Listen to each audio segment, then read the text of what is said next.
All right, we are live. Hello, everybody out there who may be tuning in either tonight or later on. Welcome to session 15 for On the Rise. This is a D&D 5th edition campaign that has been on running for some time now. We are playing in my homebrew world of Rostfin, particularly the setting known as Baklabesh, which is very much an Egyptian kind of an analog. Yeah, this is the YouTube channel. Welcome. And yeah, before we get business taken care of and start this thing off, I'm going to pass it over to my 4 players. We are missing one of our players this evening, sadly, but we will continue on and have lots of fun. So, without further ado, we're going to go ahead and kick it off. And Eli. Well, he just took his headset off. Let's go with Baron. What's up, everybody? I'm Baron. I'm from over at RWD Gaming. Tonight I'm going to be playing Vat Samushi. He is a Naga, or Snake Man, fighter. I have a terrible tendency to fuck things up for the party. So looking forward to doing that today. Hand it off. We all have our roles to fill, man. It's a role-playing game after all. So you've got tank, you've got support, and you've got, class fuck up. So you're no. Anybody who mentions a channel, you can find the link to the description. I don't know why I can't get that right. The link to their channels in the description of this video down below. Go and check them out. Continuing along, let's give Eli another shot. Hello, everyone. I am Eli Kurtz. I am super excited to be back. It feels like we don't play nearly often enough to sate my desire for Rostfin and Baklabesh. But here we are again. I'm going to be playing Shava. She is a Nevendar, an elvish type arcane trickster rogue. Very excited about that. And I have my own YouTube channel. I'm also the co-host of a podcast called Jonghu Hustle over on the Misdirected Mark Network, where we watch kung fu movies and talk about how to turn them into better games. And you also hang Pokeballs from your ceiling fans, which is great. It's another nice new addition to the mic boom. It kind of balances it out.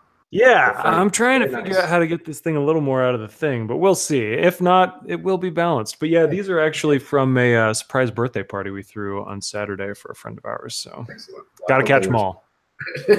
Good. All right. And Jeff, you're up. Yes, hello everybody. I am Jeff. I have a YouTube channel. It's called Encounter Balance. So if you want to see any games that I run, you can check that out there. I also do a podcast with our great game master Jeremy here, as well as our other good friend Chad Nick called The Dudes of Yore. So please give that a look as well. We are going to be recording the next episode of that soon-ish, theoretically. So be ready for that to drop sometime in probably a week or so, I think. Yeah. I am playing Bilal the Wanderer. He is a human wizard, and I am excited to see where this goes. Uh-oh. I think I posted the link to the Hangout in the in the thing instead of the playlist. Well, that's embarrassing. Anywho, last but certainly not least, Trevor, you're up. I was wondering who that was. Good evening or day, everybody. My name is Trevor. I am playing a forest gnome by the name of Rith von Schwarzennomen. He is a druid / warlock, and that's all you're going to know about my character. You'll see the rest tonight. Whatever surprises may await us. For those of you who don't know, kids are crazy. I don't have anything else to advertise because I don't have any channels. I don't have any groups. Support your mailman. Too busy delivering mail to have any groups. Give it back to Jeremy now.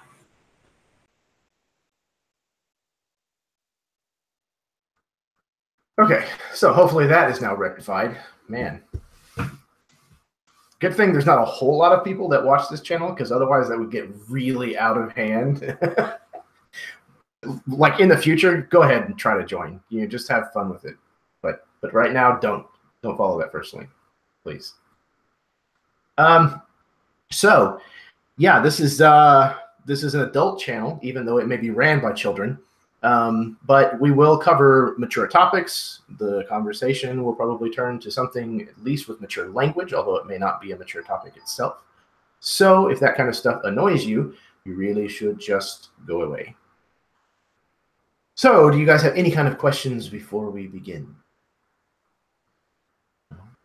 Yes. I can certainly answer the question of how not to link a playlist instead of the Hangout itself. Excellent. Okay. Then we will kind of kick off with a recap. It has been a little while since we played. I think about a month, maybe a month and a half, give or take. So,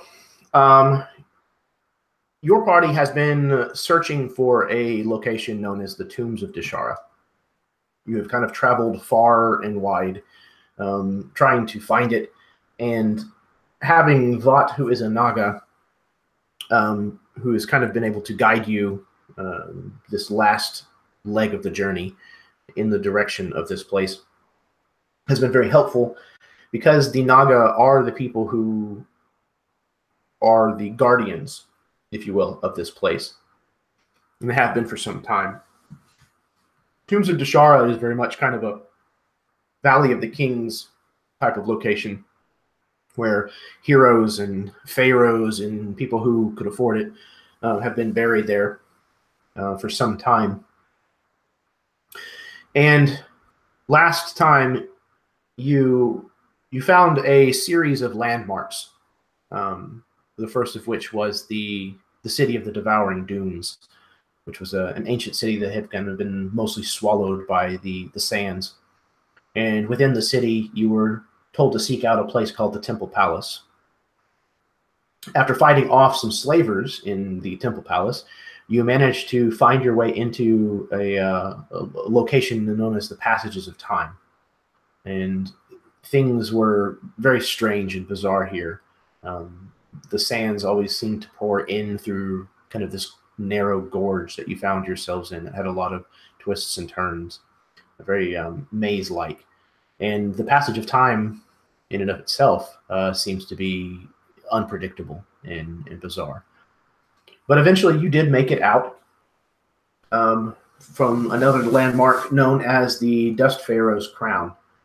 Whenever you eventually found, or the Dust Crown, and then the Dust Pharaoh's skull. But you did finally exit the Passages of Time and found the Serpent's door. But whenever you tried to cross the threshold of the Serpent's door, there was the Dust Pharaoh himself, who kind of rose and attacked, who was an enormous creature made out of sand and stone. And you narrowly managed to defeat him before any of you suffered too greatly at his hands. However, you managed to win the day and find your way through the Serpent's door after all. And I think that is where we left off. So, with Noctos somewhat hanging towards the back, contemplative about this latest turn of events, what are the four of you doing?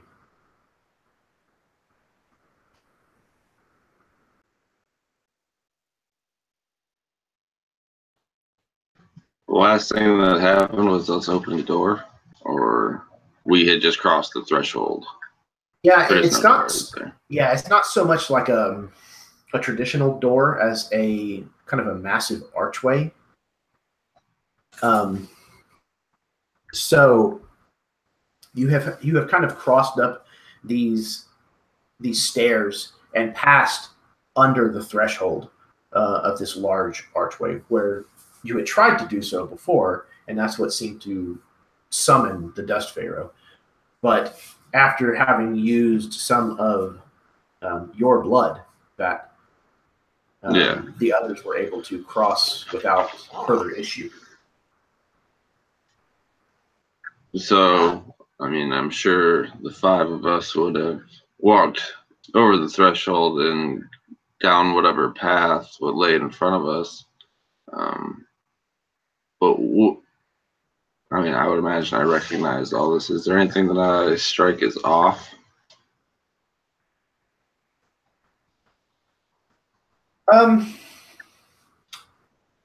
Perhaps.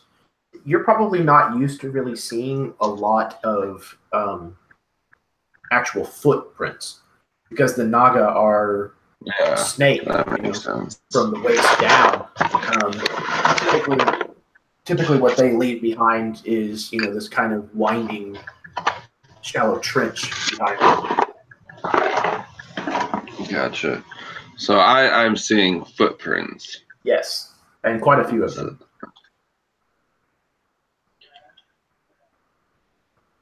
I would imagine I'm maybe not the one that looks at it immediately. Maybe someone else points it out to me, but there was definitely quite a few people headed this way.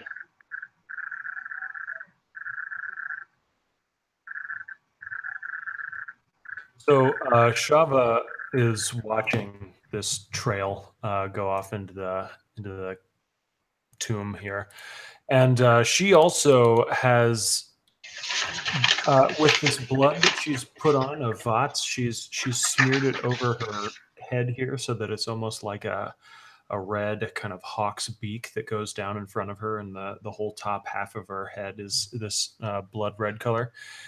And I would really like, you know what? I don't think it's just they're going off all in the same direction. It's not like there's a winding maze of tombs that we could get lost in here, right? As of right now, it's pretty much just kind of this open, singular tunnel. You're kind of at the foothills of these mountains still. You kind of have been ever since you arrived in the city of the Devouring Dunes. You've kind of been making your way deeper and deeper into the mountains. But this particular archway seems to just kind of lead just into the mountains itself. And you can see light and things ahead, but you don't see any kind of offshoots or crossways or anything like that here. Okay. Then yeah, she's gonna be like crouched down next to Vot, and she kind of touches one of the tracks in the sand, and she looks back up to him, and she says, "The sands, they are guiding us in only one direction, but I do not know what lies for us at the end of this path."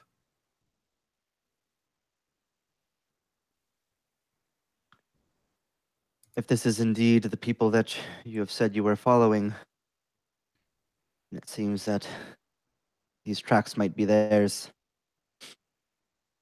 If so, then we should hurry. They seek to bring back a lord of undead, as you say. No time to lose.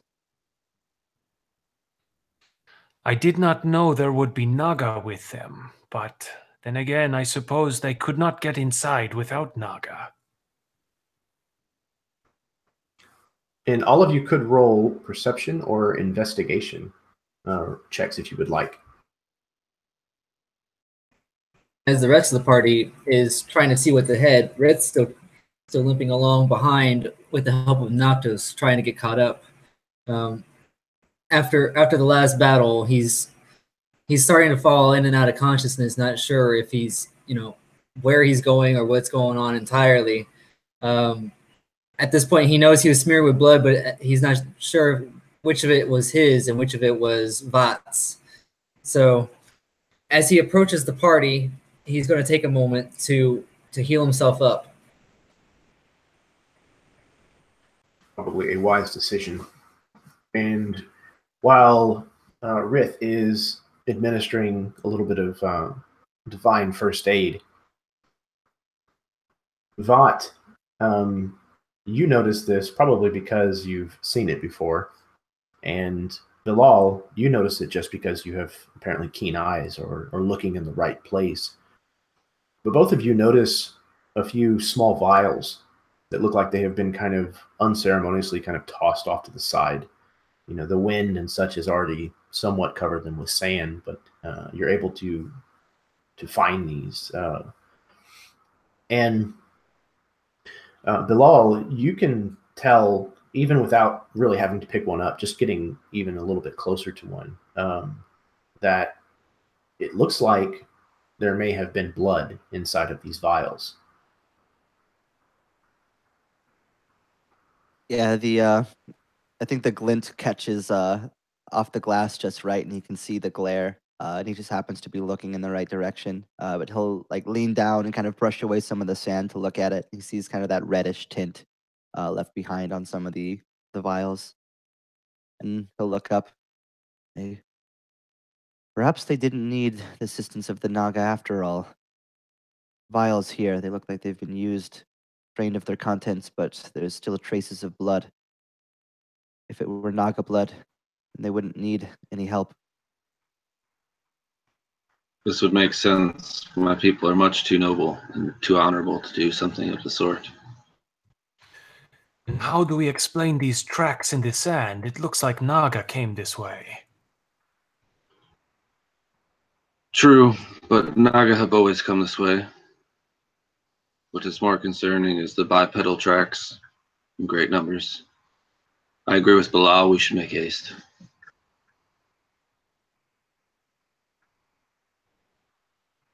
I recognize these vials from somewhere though.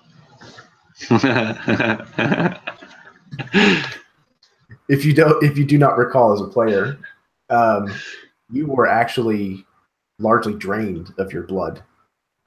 Right. You were in the city of Meshiba before you escaped. Ah, that would make sense. I forgot. That was a couple months ago.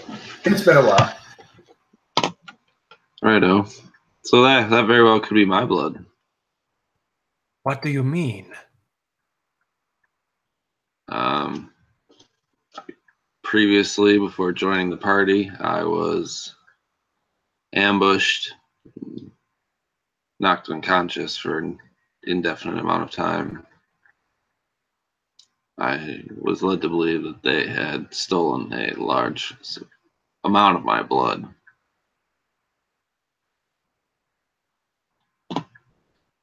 You have given such a gift, even more than you realized, and perhaps more than you should have, but perhaps it was unavoidable. The sands are not clear yet.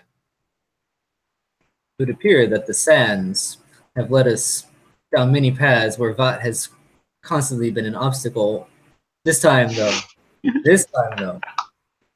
is not entirely his fault, just wrong place at the wrong time. Shava looks inward for a moment, and as if remembering something, and she looks at Vat again, and then she says, "I wonder what it could mean." And then she goes back to her own. She actually has her rapier out at this point, though, and she's beginning to creep down this pathway.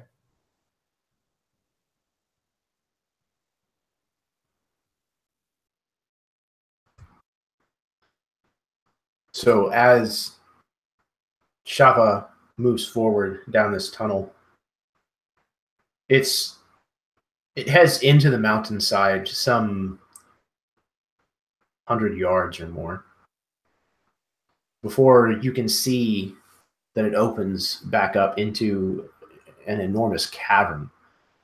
But this cavern is not merely a giant cave. There has been monumental structures built inside of this cavern. This is architecture that rivals the palaces and the temples within the city of Meshiba itself.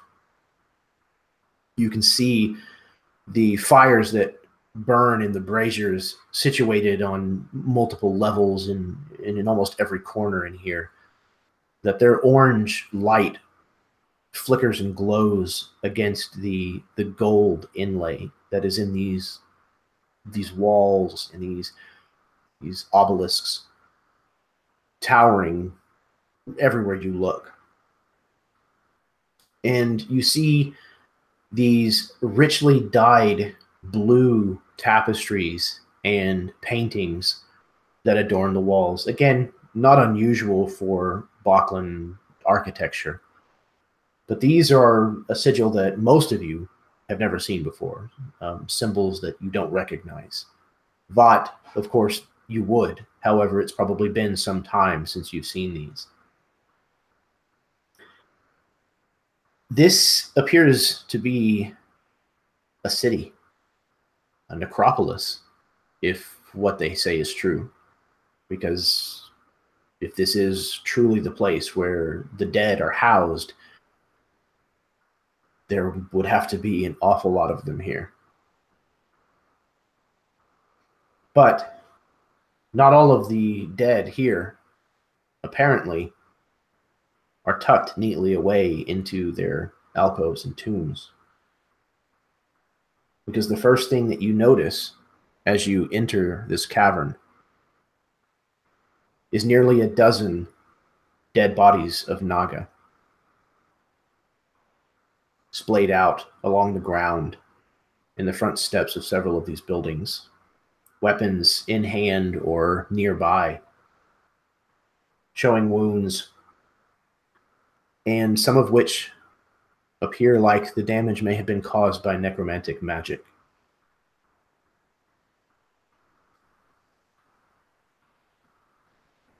What would you like to do? Shava will creep up to them to see if she can discern anything up close, but she's going to take care not to be seen by any place that might have vantages, you know, up on this rooftop over here, or maybe within these this kind of columned gallery or something like that. She's going to be keeping an eye on these areas as she sneaks over. Okay. Go ahead and roll a stealth check for me, if you would. All right. Stealth. God! 7. I'm retiring this D20 for the night. I've rolled it 3 times, and every one of them's been crap. All right. So Shava very sneakily moves in and stands directly beside a brazier.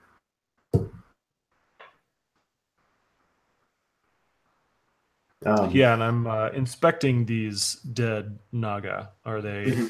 You said necromantic magic, but is it like? Are there also, you know, stab or slash wounds? Are there burns? Like, what's the deal with these guys?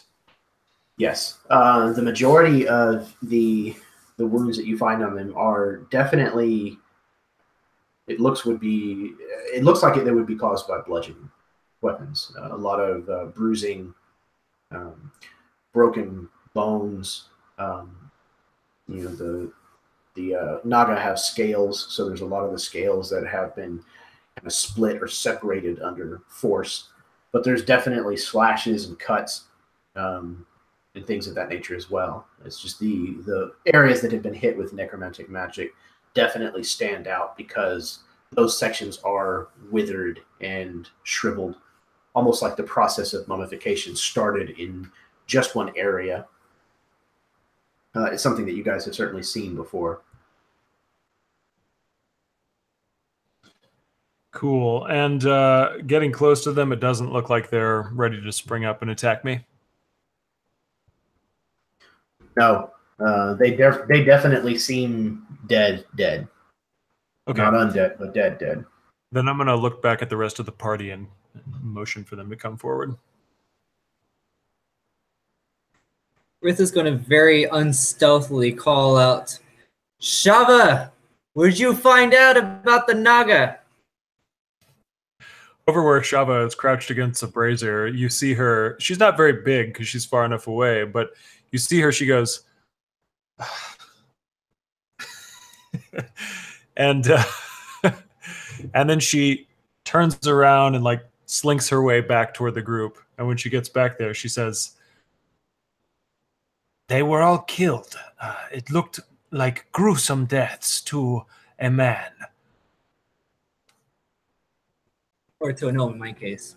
By the way, I figured after you tripped over that fallen brazier and made all that noise, I didn't think I had to be stealthy anymore. Yes, very funny.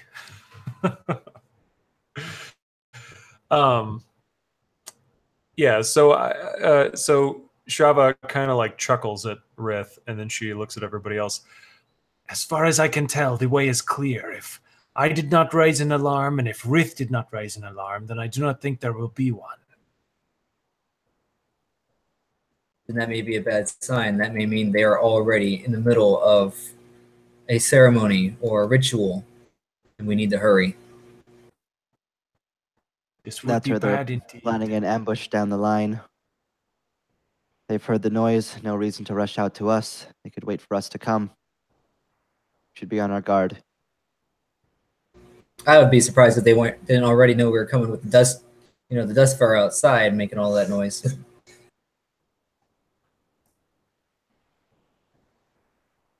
Regardless of how they know, they still might know, so we should be careful.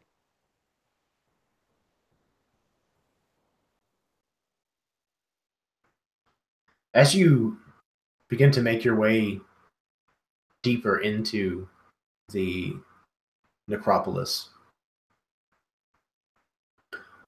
you may or may not notice, but all of the dead Naga that you see bear the same livery. The same blue and gold colors that adorn the tapestries and paintings on most of the walls. Vought, you would be able to inform the party whether or not you would. It's up to you, but you would know at least that this is the livery of the royal house, and that most of what you have seen have either been members of the royal extended family or the royal guard.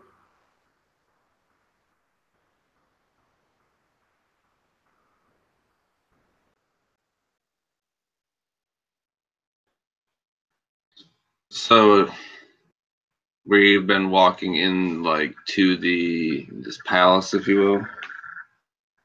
Yeah, it's almost like a city. There's actual streets, alleyways, multiple different buildings. Most of them are kind of connected, but you would know that there are people who live here, the Naga, but the majority of the residents, if you will, here are all tombs.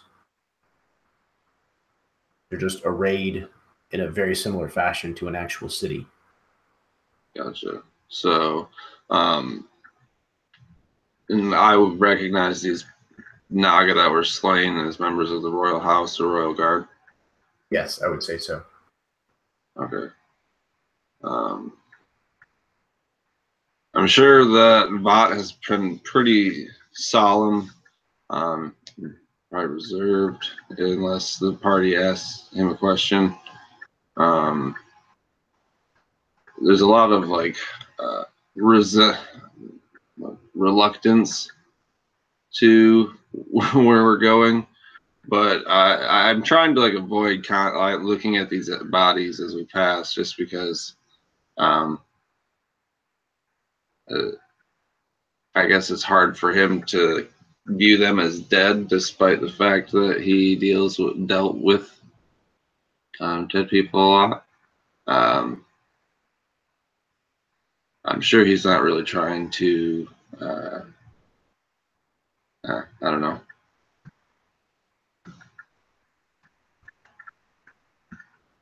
But for now, at least, he's keeping this information internal. It sounds like.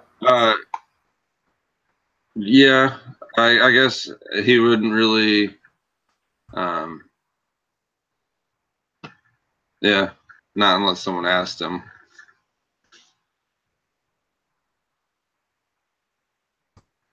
Maybe just trying to maintain this haste. Careful haste, anyway. I guess he would point out that it's guards and civilian-esque. There isn't much discretion.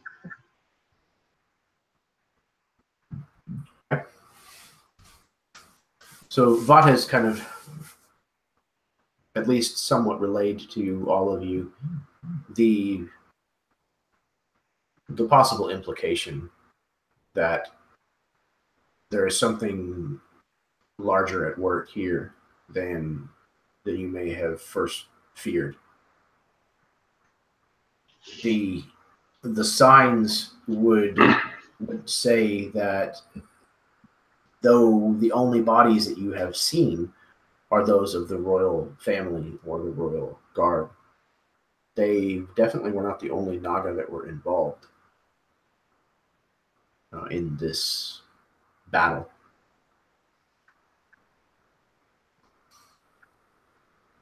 So is the intention to simply just kind of push further into this necropolis, trying to stay hidden from view, try to just further investigate what may go on, or is there a specific kind of location that any of you are seeking out? I would say watch the shadows, but I mean, that's everywhere. Yeah, I presume if there's there- still tracks that we would continue to follow those, the tracks. Yes. Okay. So specifically the booted footfalls, I would imagine. Okay. It's not difficult to track for the first portion that you've kind of come into this cavern, as there's a lot of windblown sand that has drifted in here and kind of gathered along the streets and the corners. And you certainly follow them, and for the most part, they seem to march right through the main thoroughfare of this city, right through the middle of it, almost without fear or provocation. And ahead, you can see that there is a particularly large door kind of in the cavern wall that matches the rest of this kind of grand architecture. And Vought, you would know that is kind of the sacredest of sacred places here. This is the kind of place where you've probably never set foot in it, because only the holy men and holy women of the Naga are allowed to go through that doorway. And it looks like these footprints head straight there.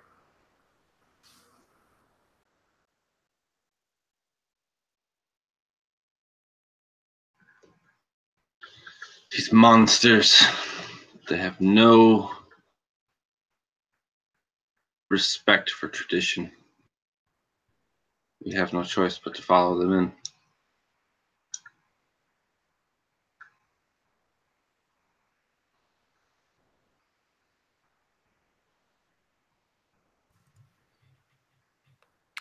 The sands remove all choice from our actions.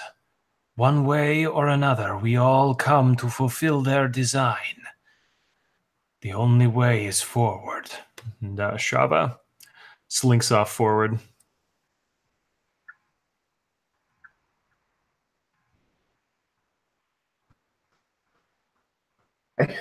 About would probably go too.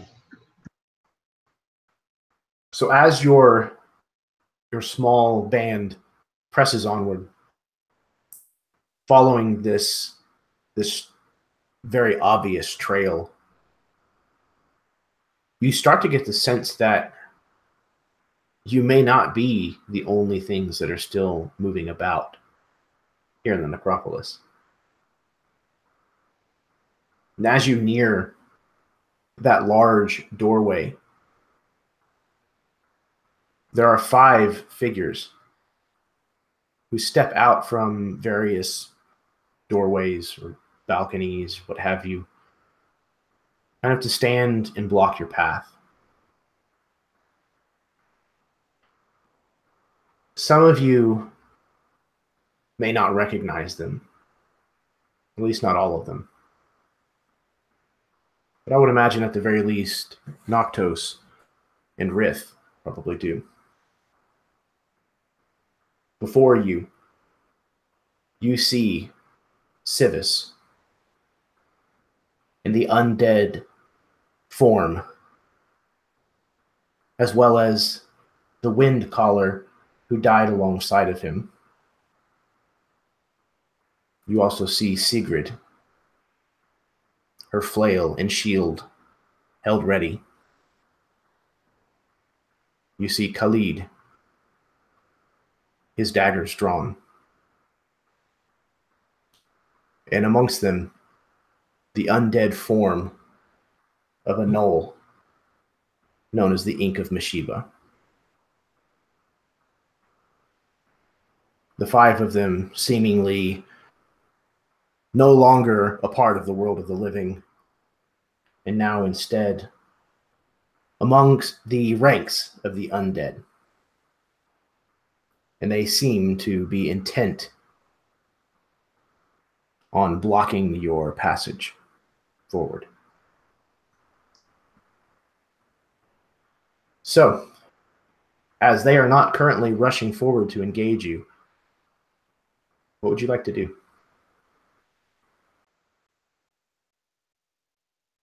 You know, I honestly should have seen this coming. That's what Rith says, and you know, he's looking around the faces of the figures that are standing there, and he recognizes every one of them as somebody he's been exposed to or has had some connection to somebody he's been around. Three of which were his previous allies throughout this quest, and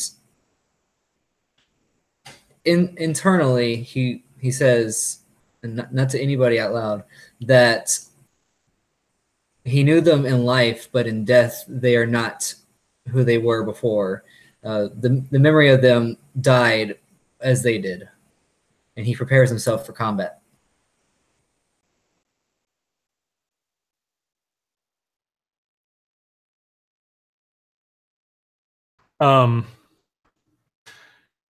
Shava recognizes the Ink of Meshiba and Khalid, if nobody else, but the Ink of Meshiba is a dirty bastard who deserves to die. And so I am going to point at the Ink of Meshiba, and I'm going to say, "The sands have already claimed you, demon. Go back to them." And I will cast True Strike at the Ink of Meshiba. And whether or not you expect it, he actually replies, and he says, "Death is who I answer to. Soon you all will be mine to command, just as I am his. Prepare your souls."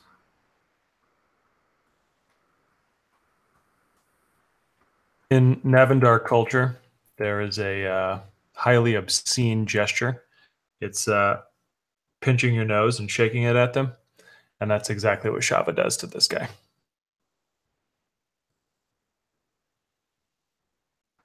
Excellent. I would say he's intimidated, but that would be lying.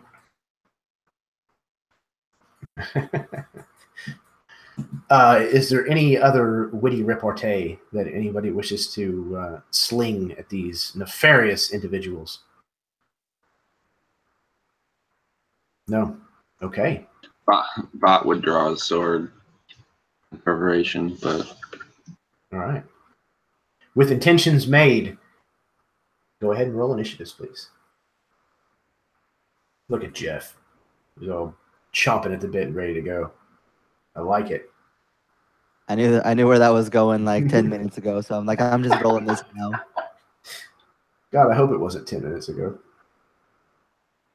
Maybe it was. More like one, but close enough. In RPG terms. All right. And For the sake of the natural order, I shall return you all to the grave from whence you came. There you go. Okay. First up is Shaba. Okay, so how far away are these creatures? We'll call it 30 feet. Hey, that's convenient. My movement is 30 feet. Somebody Okay. planned it. It is like that, man. So I'm going to, well, they're all standing next to each other, aren't they? Yeah, very much kind of forming a line, if you will, across the opening to this sacred of sacred places. Okay. Well, because you mentioned the Ink of Meshiba last, does that mean that he's on one end of this line? In my mind, he was kind of in the center. He's looks like he's probably kind of leading the others a bit. Okay. Okay, so I want to delay my turn. Okay. That will bring us to Bilal. So perhaps fortunately for Bilal, he has much less connection to any of these people. He has not met them. He has not seen most of them, I'd imagine. So he might not have the reservations that the others might have about killing former friends a second time. He was just going to bring his staff down onto the ground. In his other hand, a ball of fire forms in a perfect sphere just above it. As he just puts it out, launches towards them before exploding in this huge burst of flame. Like everyone can just feel this huge heat wave come off as there's just an explosion of fire. And they all need to make dex saves. Okay, and what is the DC for that? The DC for that is 16. Okay, well, the Ink of Meshiba passed that. Khalid did not. The Wind Caller, of all people, actually did. Sifis almost did, but he did not. And Sigrid, no, did not. Alrighty, so anybody who fails is going to take 33 fire damage or 16 if they succeeded. This is a fireball, 3rd level. Okay.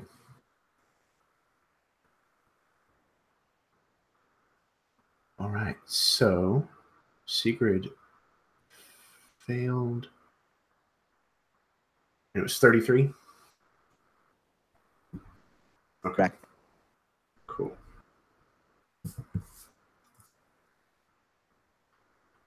So they all kind of have this fire that just washes over them. And several of them recoil from the flames. But it does take down the Wind Caller. She, having not been that strong of a warrior in the first place in life, succumbs to the fire and the blast of your spell and crumples into a heap as the other 4 begin to engage. And they actually do, other than the Ink of Meshiba, the other 3 charge forward to close the gap. Sigrid is going to close with Shava, pulling her flail above her head, swinging it about, and then bringing it down for 2 possible attacks. What is your armor class? 15. Okay, so the first is going to hit. 15 is going to hit a second time as well. The first of which you can see as she's hurling this flail around above her head, you can see purplish, dark, snaking smoke comes up her arm and engulfs the head of her flail just before it strikes you, and is going to deal a total of 12 points of damage, the majority of which is necrotic, as you can kind of feel the flesh underneath where the strike landed, kind of shriveling and drying. Her second strike, though not so unholy powered, is going to be a lot less and is only going to deal 4 points of bludgeoning. All right, so that was a mighty blow. That takes me over half of the way to being unconscious. Okay. So yeah, this once great paladin of Evendel, the goddess of justice, has apparently been twisted and tainted, and the power that courses through her is definitely not one of a good god anymore. The Ink of Meshiba is alone now, right? He is standing at the back, yes, by himself. Can I jump into my turn? Yes. Let me go ahead and finish out the turn for these others. Sure. And then, yeah, you can go right after them. Sure. Khalid is going to stride forward and is actually coming after you, Vought. He comes up to you and is going to attempt to slice at you with 2 short swords. Oh, well, not rolling a 1. Oh, okay. Well, that balanced the scales out. Okay, so he rolled a 1 on his first and just completely and totally misses you. It's just a swing that you were able to anticipate and kind of maneuver out of the way of. However, his second drives straight into a vital point on you, and you are going to take a total of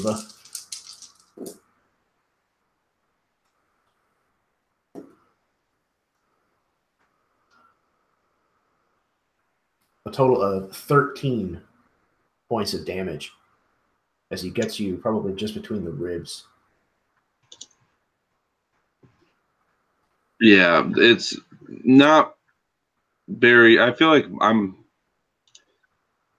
pretty vulnerable anywhere I get stabbed, so maybe he finds like a separation in my armor, like at a key pivot moment, like catches me off guard with a parry on the first hit, which opens me up where, he sneaks in for that. Yeah, absolutely. He drives the short sword probably at least 3 or 4 inches into your body for a very, very solid hit. Civis, meanwhile, strides forward and closes with you, Rith. And he is wielding a scimitar. Is going to close with you. Ooh, okay. He is going to actually be making 3 attacks. 1 or 2 with his scimitar and 1 with his dagger. What is your armor class, Rith?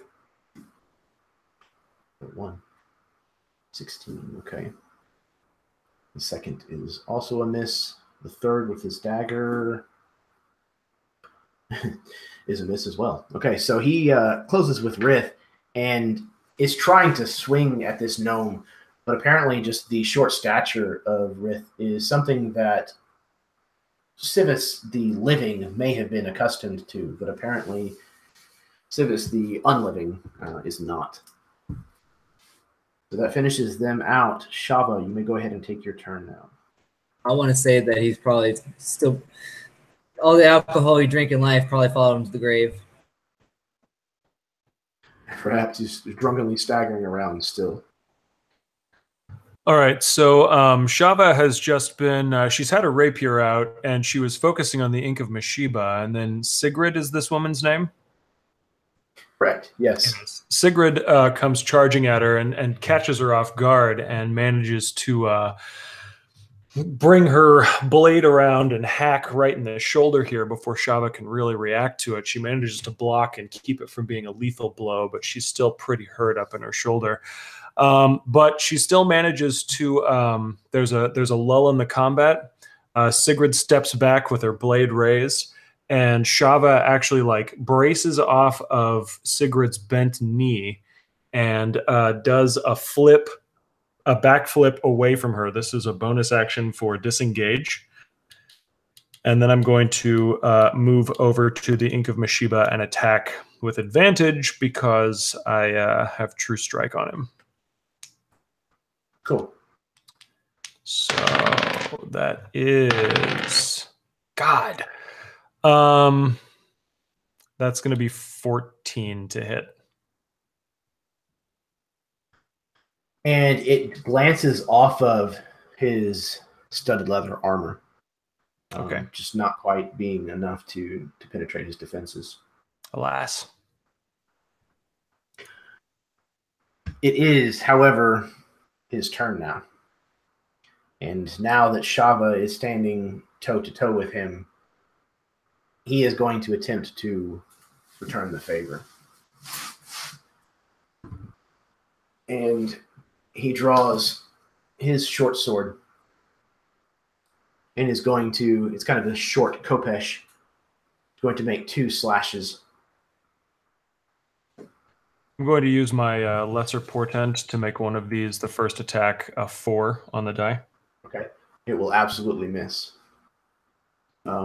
As his initial swing, though it looks like it was on point, Shava once again sees through the sands of time and manages to realize that she's seen this before. In her sleep, in the dreams that she had the previous night, that this exact moment was going to happen. And she manages to correct where she's going to be, and it causes the attack to miss. He is going to miss on his second attack. This one, caught off guard by your sudden shift in where you were located, it misses and swings wide. Which brings us to Vat.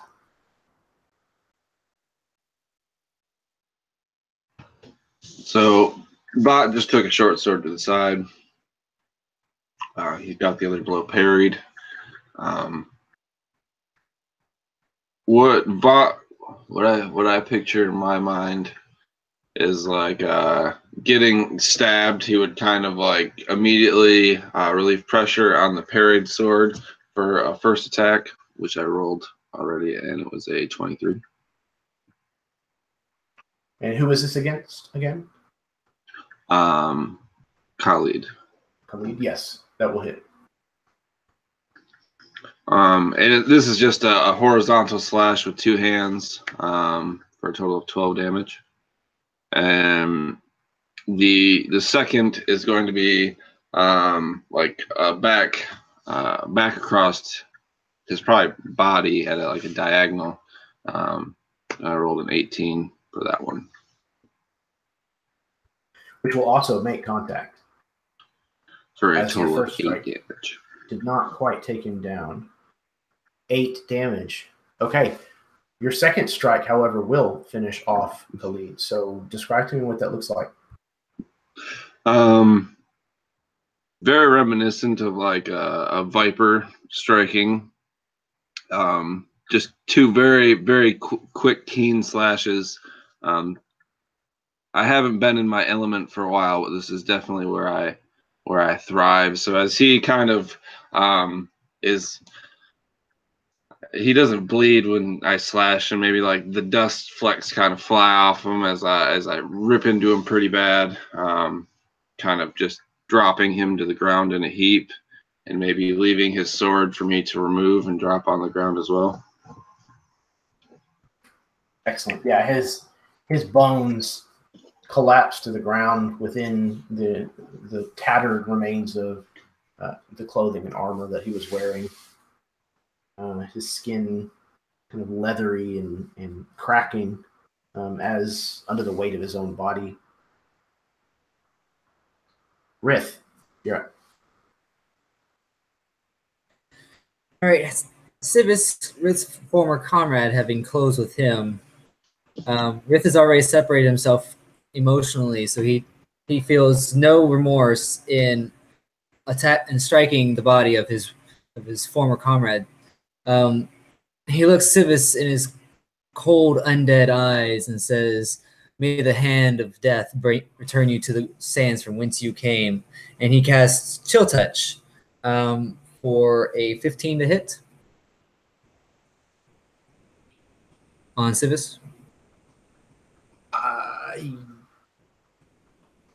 You may want to double check that spell choice just as a friendly suggestion. I mean, it says in the paragraph that if you hit an undead target, it also has a disadvantage on attack roll. So I figured it could be used against. Oh, really? Okay. I'm sorry. I thought it dealt necrotic damage, and therefore it does do necrotic damage. Okay. But it makes it sound like you can still target undead with it. Absolutely. And a 15 is what his armor class is, so that absolutely will hit him. And then for damage is going to be hopefully something high here. It is 15 points of necrotic damage, and he will have disadvantage on his next attack roll against me. Okay. Till my next turn. You notice that though the effect of the spell seems to somewhat stagger him, which will give the secondary effect of him having disadvantage, that the necrotic damage seems to have no effect on him whatsoever, as he has immunity to that energy type. Okay. I'll keep that in mind. Okay. That brings us back to the top of the round with Bilal.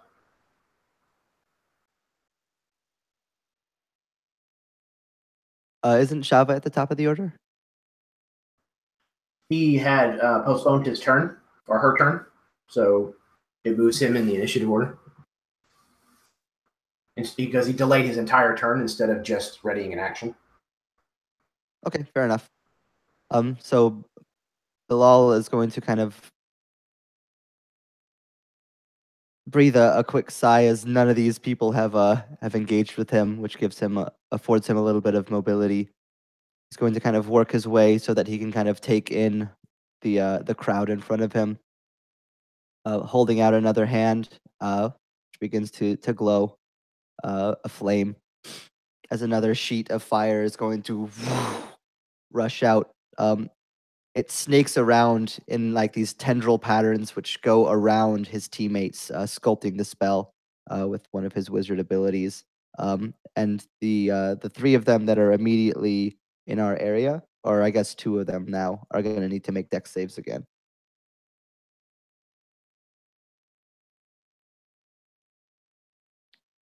DC 16.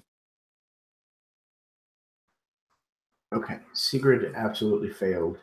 Civis with a DC of 16. He hit that on the nose. So he actually did pass. Alrighty, so this one's going to be a Burning Hands, which is going to be either 17 or 8 fire damage. Okay. All right. Or 16.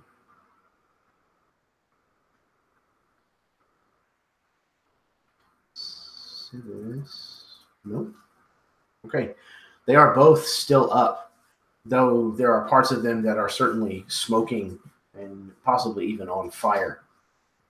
They seem to not even feel the pain of this. And though it has caused damage that you can absolutely see, it doesn't seem to have slowed them much. It is their turn. And both of them are going to continue to press their attacks. Civis continuing to attack Rith.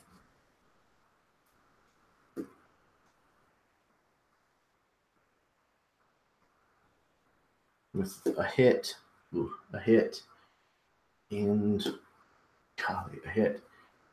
Okay, so making up for his flailing about just moments before, he manages to land both strikes with his scimitar. Oh, all at disadvantage. Is it his next attack or his next turn, or until his next turn? Until the end of my next turn. Excellent. Cool. Okay. So that may need to be corrected. Hang on. The first one definitely turned into a miss. The second, what is your armor class again? 16. Yes. Okay. The second still hit. And the third missed. Okay. So now it is just one simple attack from his scimitar, which is going to deal 7 points of slashing damage to you. As despite this spell's gripping effect, he manages to push one of his attacks through and catch you off guard. Sigrid, meanwhile, is without an opponent, as Shava had left her behind. And she is going to turn and close with Bilal. She comes up to you, Bilal, wielding this flail about again. What is your armor class? Currently 12, but depending on what the roll is, that might change. Sure thing. Okay. The first one was pretty low.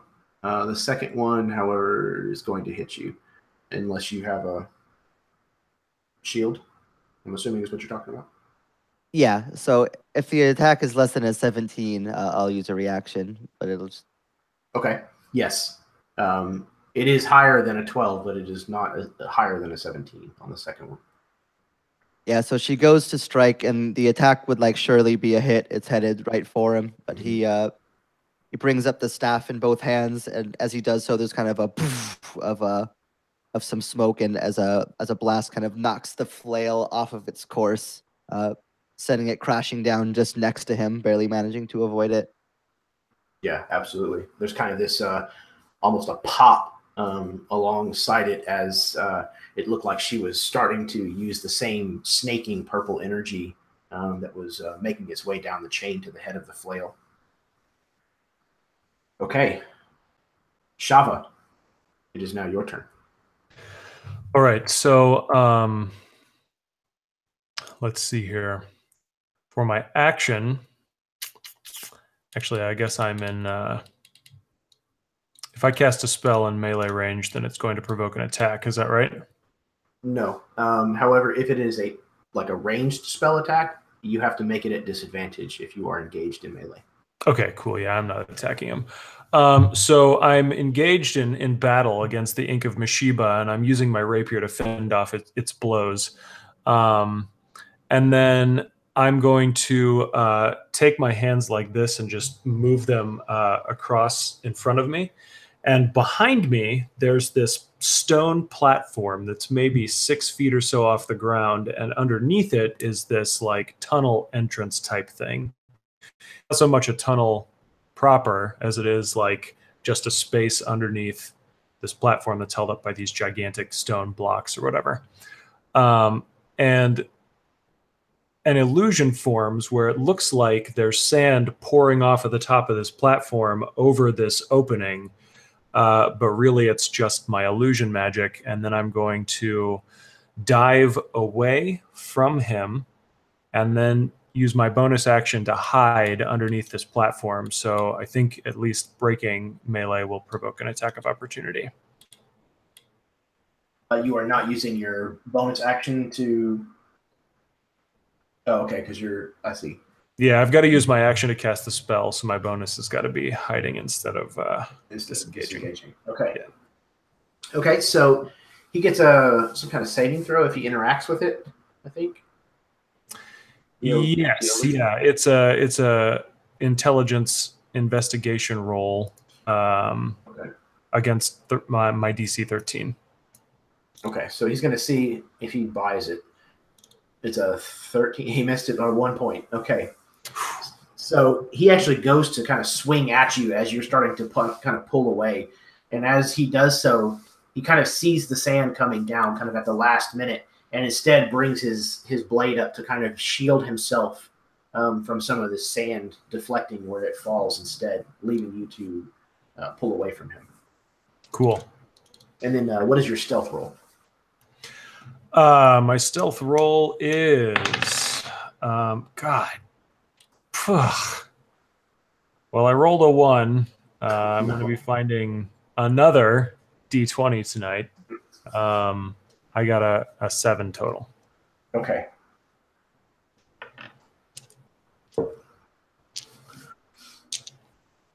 It is the Ink of Mishiba's turn.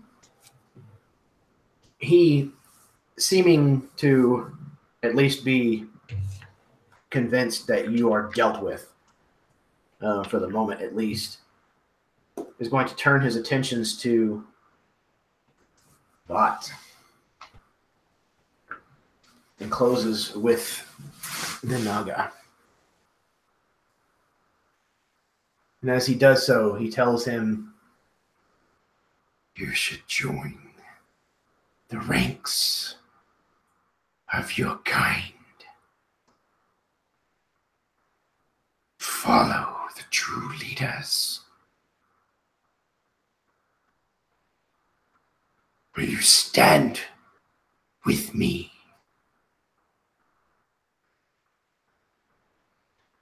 I would rather fall with my friends than to serve with you. So be it. Okay.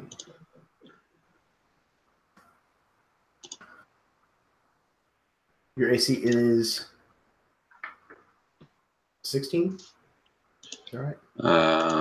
Yes. Okay. So the second one will barely miss. So probably off of whatever armor you probably wield or wear. And you are not currently engaged with anyone else, right? I don't think you are. No, I had. You failed your die. Yeah.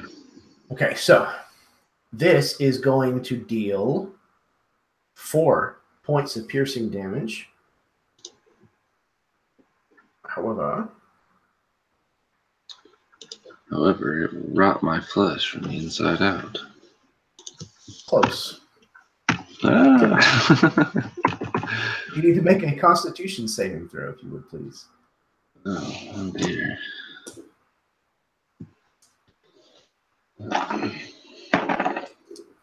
Whew, 19 on the die. Excellent. Okay, so you're going to pass, and you will only take half of this. It is poison damage, if that makes a difference. I have resistance to poison. Well, there you go. Okay. The total additional poison damage is 23. So you will take only 11 of that. Oh, wait, you passed. So you will take 6 of that instead. Lucky, lucky snake. I mean, I don't know if I would say lucky. This might be karma's cruel way of coming back to bite me. You survived to hinder your party further. So he cuts you with this blade, and almost instantly you can feel the poison from it starting to seep into your veins.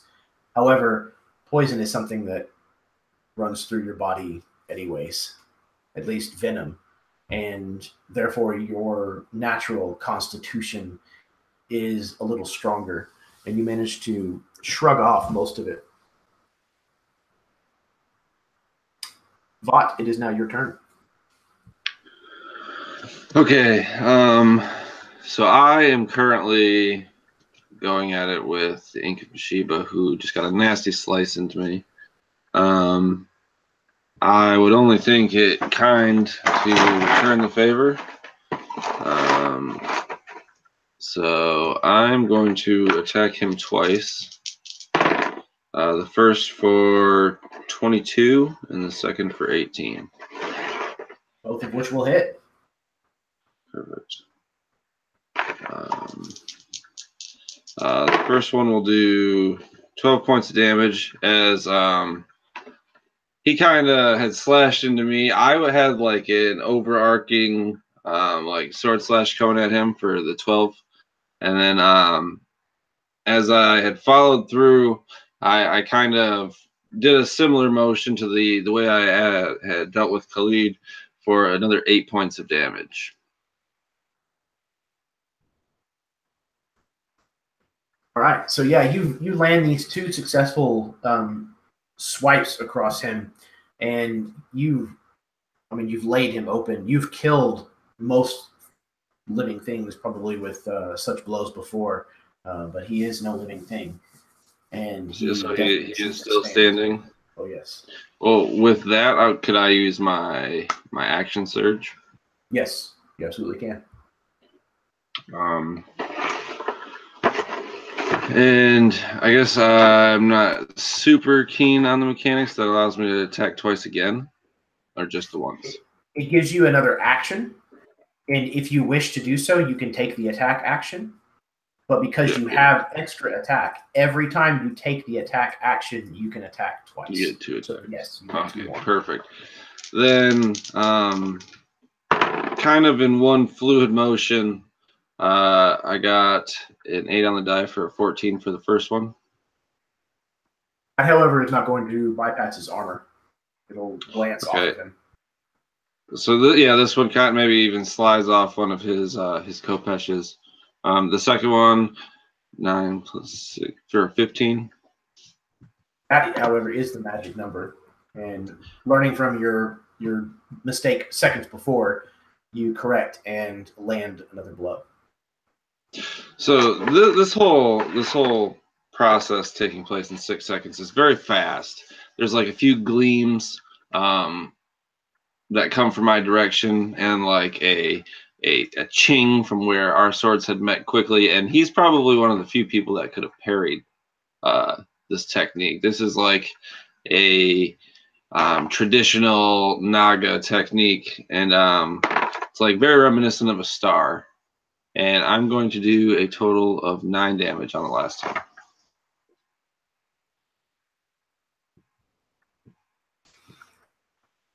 And you definitely have made several cuts upon him.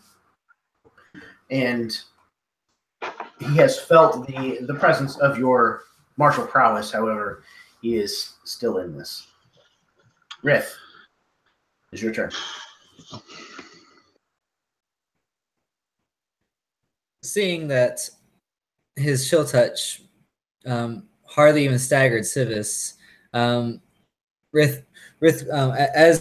Civis regains his composure and still manages to get a blow on Rith, he retaliates with, just stretching out his hand, and out comes this poisonous, gaseous, just bursts of smoke into his face as he casts poison spray. I say it in retaliation, but it's a full action. But he just blasts Civis in the face with this poison spray. I need him to make a Constitution saving throw against 14. He failed, not by a lot, but he definitely did fail. Okay, so he's going to take 18 points of poison damage straight to his face. And he was already very well injured. Okay, how does this end him? So I imagine it like as Civis staggered forward and his blade came in contact with Rith almost simultaneously just stuck his hand out and grabbed him kind of like this across the face and just blasted him with this poisonous gas, and his face started to melt off.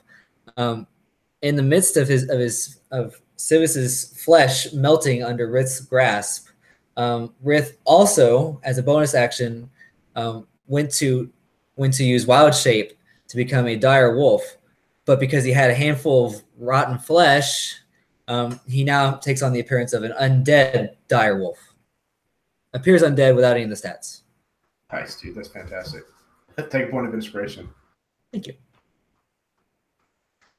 So as Rith has transformed himself into this grotesque version of something that you guys may or may not have seen him do before, that will bring us back to the top of the round with Bilal. And is Sigrid still right in my face? Yes, she is. So Bilal is going to just kind of bring his staff down and kind of bring it up to just slam it into her. As he does so, there's kind of a jet of flame that bursts off of the end of the staff. I'm going to cast Firebolt, taking the disadvantage from being in melee. But even with that, it is still a 21, which should probably do it. Yes, absolutely. She has a pretty significant armor class, and even has an ability to heighten it for a turn, but it is not enough to get that high, so it will bypass it all the same. Alrighty, and that was pretty close to max damage. It's going to be 16 fire damage on Sigrid. 16. Okay. Describe it.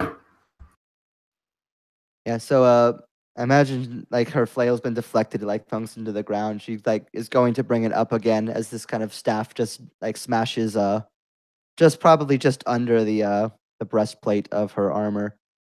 Getting into like one of the very few weak points as this blast of flame kind of goes into her kind of chest area. The fire begins to take hold, exposing some of the cinders that were already there from the previous flames.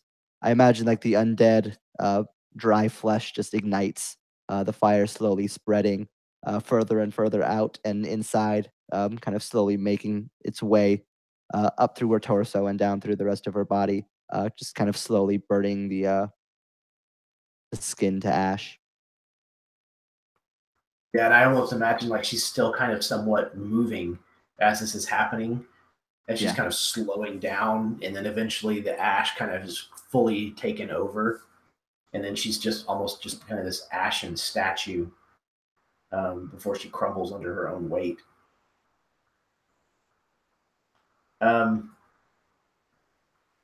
Okay. That means that we head to Shava next. So Shava managed to distract or evade the notice of the Ink of Meshiba, and the illusion runs out and the sand pools down on the ground, and it's as if the sand didn't actually accumulate anywhere. It just disappeared mysteriously. But she's crouched underneath there like this kind of feral jungle or desert cat, and she flies out from under there, almost running on all fours toward the Ink of Meshiba, and she's got her rapier ready to go.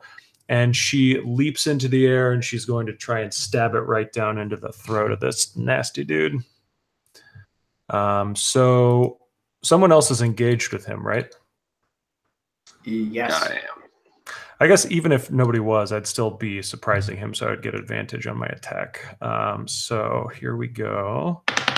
15 and... Okay, so that is much better this time. That's a 21 to hit. Yes, it will. Great. Good. Wonderful. So I have my rapier, and I also have my sneak attack damage.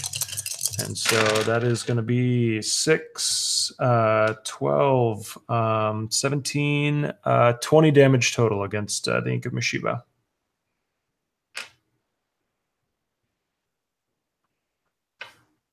You plunge your weapon into the place on the side of his neck where it meets his clavicle.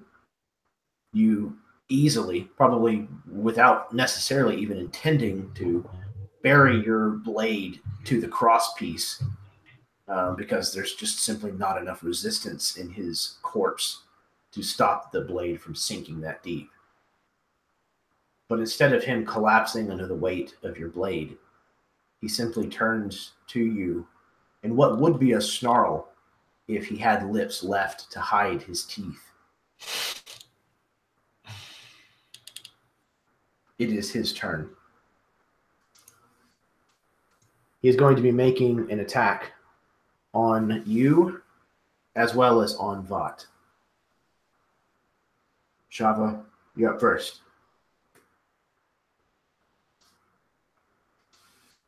I do believe that that's going to hit. The second attack headed towards Vought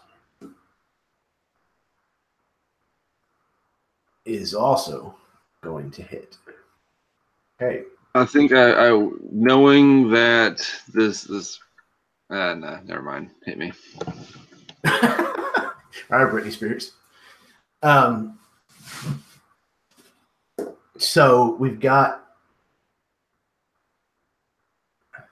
blade damage wise, piercing damage to Shava, 7 points, and to Vought, 9 points. I'm just going to roll the poison damage once for both of you. You're going to need to make Constitution saving throws, if you would, please.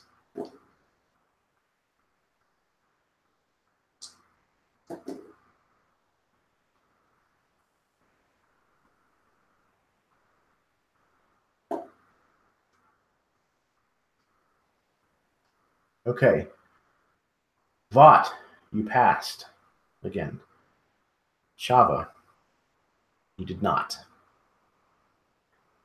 And I believe... Wait a second. Hold on. I want to use my uncanny dodge to lower the damage that he just dealt to me.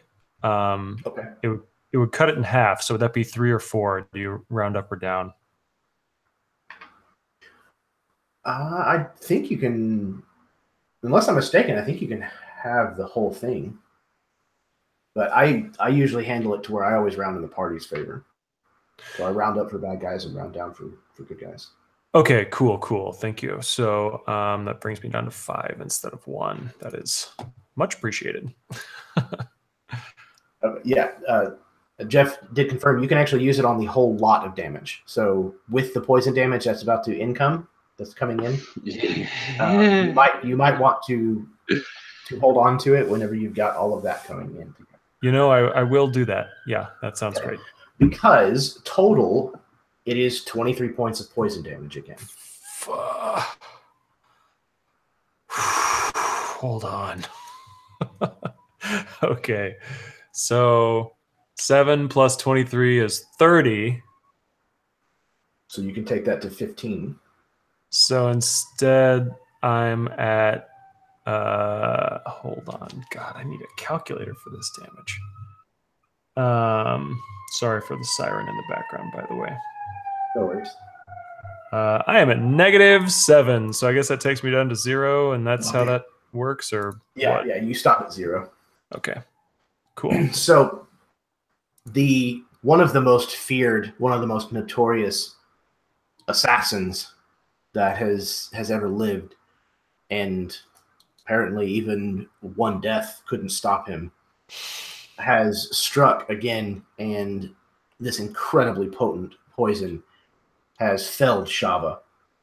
And probably the only thing that has stopped it from felling Vought as well is his natural resistance to these kinds of toxins.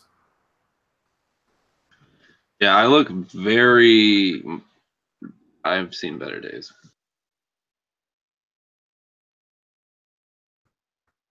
He kind of still has that snarl expression as he strikes Shava down and then turns his attention to Vought and makes another swing at him.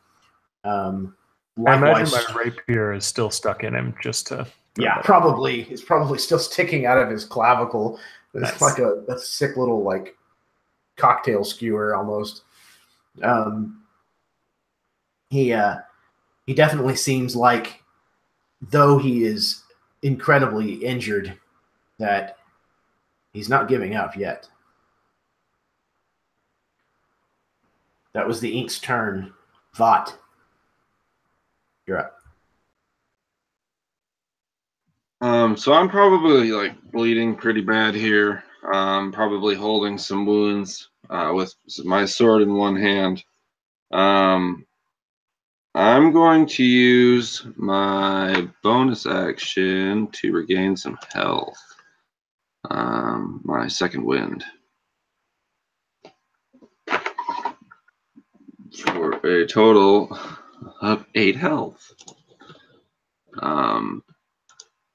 So some of these wounds that I'm holding become a little bit more superficial, not too much so. And kind of with like I'm probably looking pretty sunken-eyed and just breathing heavy. I will go ahead and make 2 attacks at the Inkamashiba. I got a 13 for a total of 19 on the first one. I got a nat 1 for the second one, but with two-handed fighting, I can reroll 1 or a 2. And that one is a 12 on the, or not on the die, 6 on the die for a total of 12. Your first strike will find its mark. The second, however, will not. All right, 16 damage. Max damage. Not 16, 13, I'm sorry. Max damage. Hopefully. You impart this massive gash across his torso, staggers him back a half step. The only thing that probably kept your sword from cleaving any deeper was the blade of your sword actually scraping against the rapier of Shadow. But he is still standing. God. Rith, it is your turn. It's just the Ink of Mashiba left, correct? That's him. Say again? That's correct. It's just him. Okay. What Rith is going to do is, having seen Shava be felled and Vat struggling, the Ink is currently engaged with Vat. Yes. Okay, I just think make that's sure I what got it is. everything. I've been flipping through the book if you didn't notice. Sure. I'm not entirely paying attention. Okay, so Rith is going to take his movement to get up next to Vat, and the Inca Mashiba, and that'll grant him pack tactics. So I'll have an advantage on attack roll against the Ink, and so I'm going to make a standard bite attack with a 16 to hit. Yes, that will bypass his armor. Excellent. And I already rolled the damage out to be the max of 15 piercing, and then he needs to do a DC 13 strength saving throw, or he'll be prone. Well, he's going to fail that saving throw. Okay. Because your damage is enough to kill him. Oh. So if you would please go ahead and describe what that looks like. Okay, so everything happening in a bit of a blur. After Rith takes out Civis and transforms into this wolf, he immediately watches Shava get knocked down by the Inca Mashiba, and then just this whirlwind of daggers and such as he's and chaos as he's tearing into Vat. And Vat's attempting to fight back, but is slowly succumbing to the wiles of death. So Rith, almost as a reaction, flies across the battlefield, or maybe it was 10 feet. I don't know. He wasn't keeping track.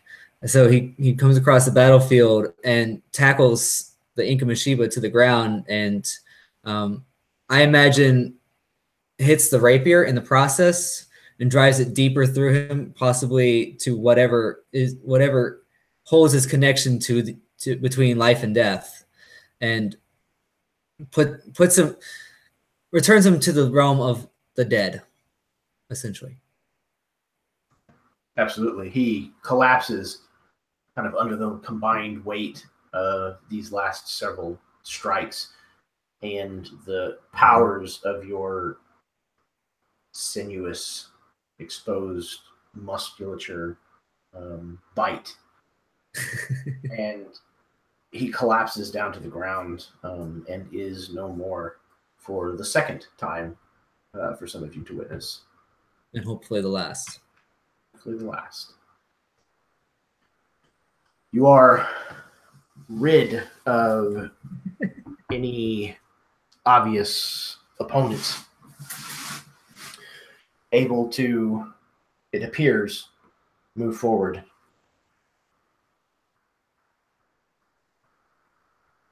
I would imagine that though he is not here to play him, that Noctos would probably pass around some healing magics. I can't foresee why Mike would withhold any of that. So Maybe he wants Shava dead. maybe. I would imagine at the very least that he will rush over to Shava and try to stabilize her. Do I need to be making any kind of check here? No. I mean, he wasn't in the initiative order, but he would have been if he had been here. So okay, cool. He's able to basically get to you before you succumb to the wounds. Sounds good. So those of you who were injured, whatever difference you were below your max level of hit points, go ahead and have that difference.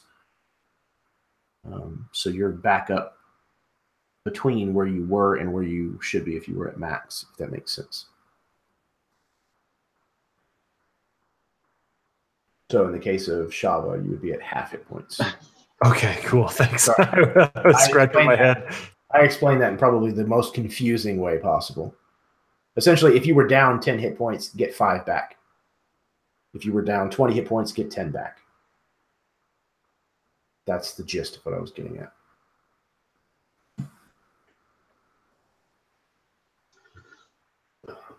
Okay. So while there is some healing kind of being administered,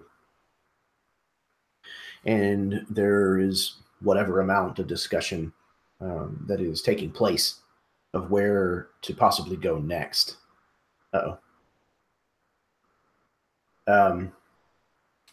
We are going to be taking our break here in just a moment, but there was something directly dealing with Bilal that I was going to mention just before Jeff disappeared. Jeffrey, what are you doing?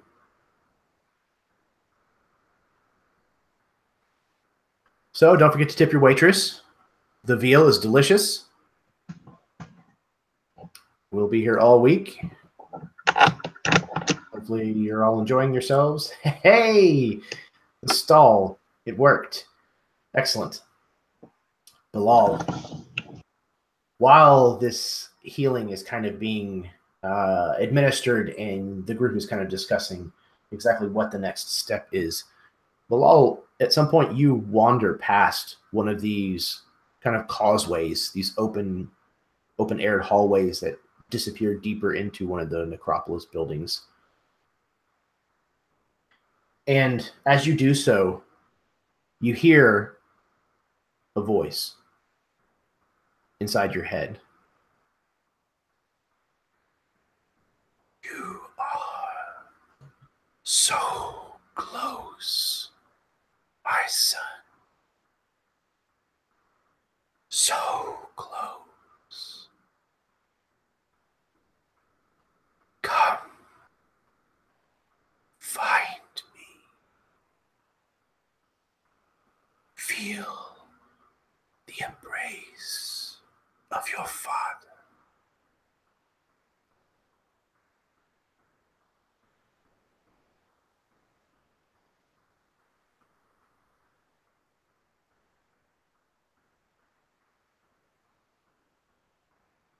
My father?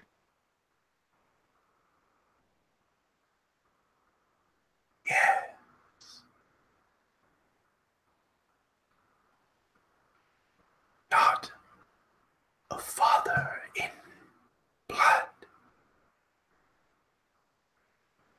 A father in power, in knowledge.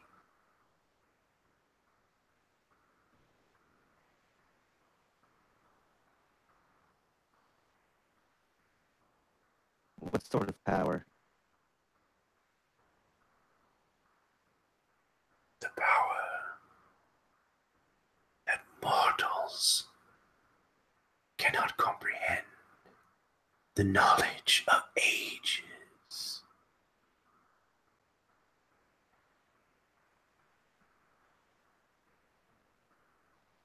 And where am I to look for such great gifts that you offer? regardless of whatever direction it was that you might have been facing when you asked this question, you suddenly find yourself staring down this same long, dark causeway.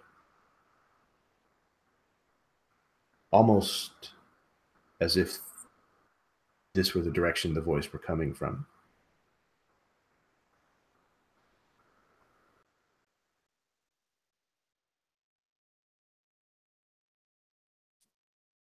Bilal will kind of shake his head in confusion.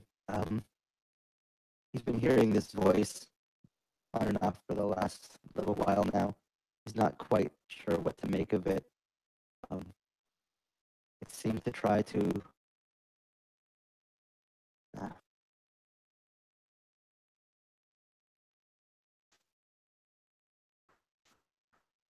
that better? Yes, seems to be. Yeah, Bilal like shakes his head in confusion. This voice has been speaking to him on and off for the last while now. He's not quite exactly sure what to make of it. On one hand, it seems to almost be infiltrating into his mind with some sort of devious intention, but on the other hand, it seems to be offering exactly what he wants.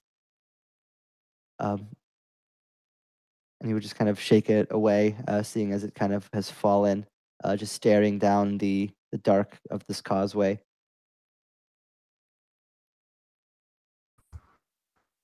If you would please make a wisdom saving throw.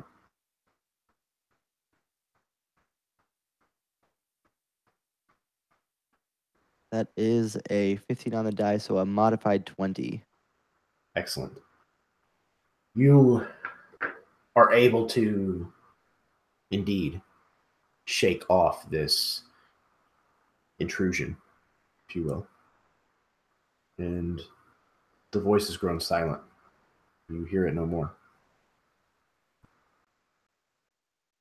But I think curiosity still has the best of him. And he's going to like turn back towards where he had walked from the group and say, it's hard to place exactly how or why, but I think there might be something in this direction worth checking. Call it a hunch if you have to call it something. Who says? I do.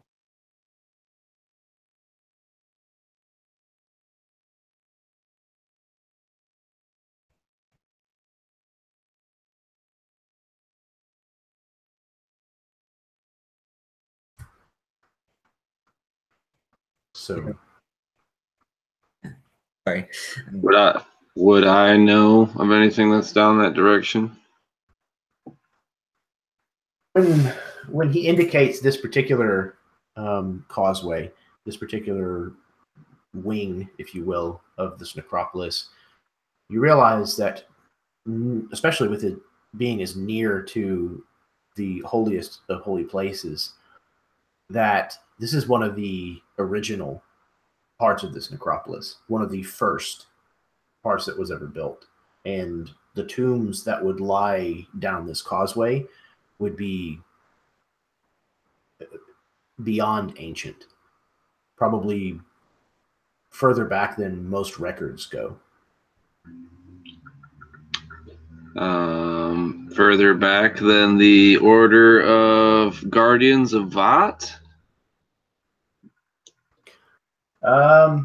Yeah, probably, actually. Damn. Probably before the Naga even came here. He would probably look to Bilal and I don't know of anyone or any real information on what lies down there except for it's very old. I can assure you that they're not very nice. Maybe, maybe not. But the last time I followed a mysterious voice, it led me to great power, for the power of justice. Why do you call my voice mysterious? Am I that misleading to you? No, not you. You don't. Wait, what?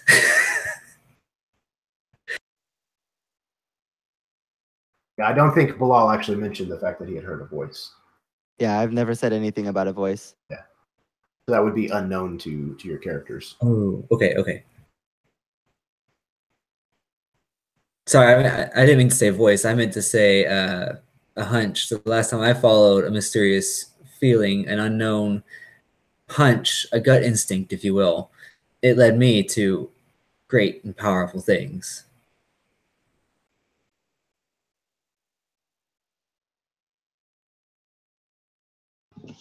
That was in the land of the living. And that's not somewhere we can call ourselves now.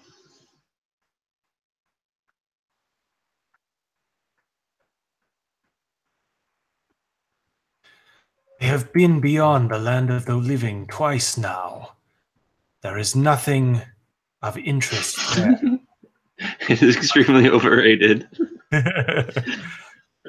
But if that is where our steps lead us, then we have no choice but to walk forward, resolute against whatever may come.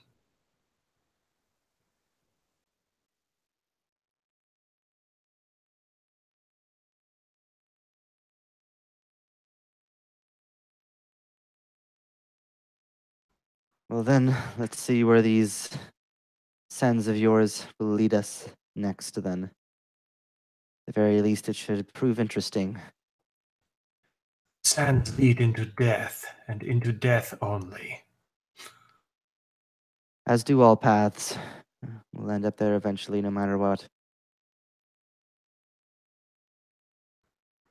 So, the party's choice is to follow the footprints or to follow this unknown voice.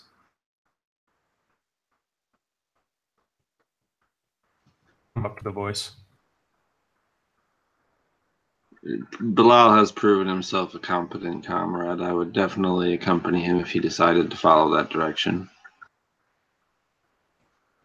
I am faced with a tough choice here. I know that time is pressing, but if Bilal, who has had little input to the party thus far, other than his amazing combat power, if he has a desire to follow an instinct, we should probably listen to it, as we never know what may be waiting for us that could help us. Yeah, I mean, it's probably almost like I know that no one, like besides my people, has been here for a long time. So it's like, yeah, sure, you can get your investigation on in, in the deepest parts of the tomb. All right. So as our party turns down this darkened causeway and begins to make their way deeper into the oldest parts of this necropolis, we are going to go ahead and take our break. So go ahead and go to the bathroom, refill your drinks, kiss your spouses, smoke them if you got them, and we will be back in 10 minutes' time.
I am back.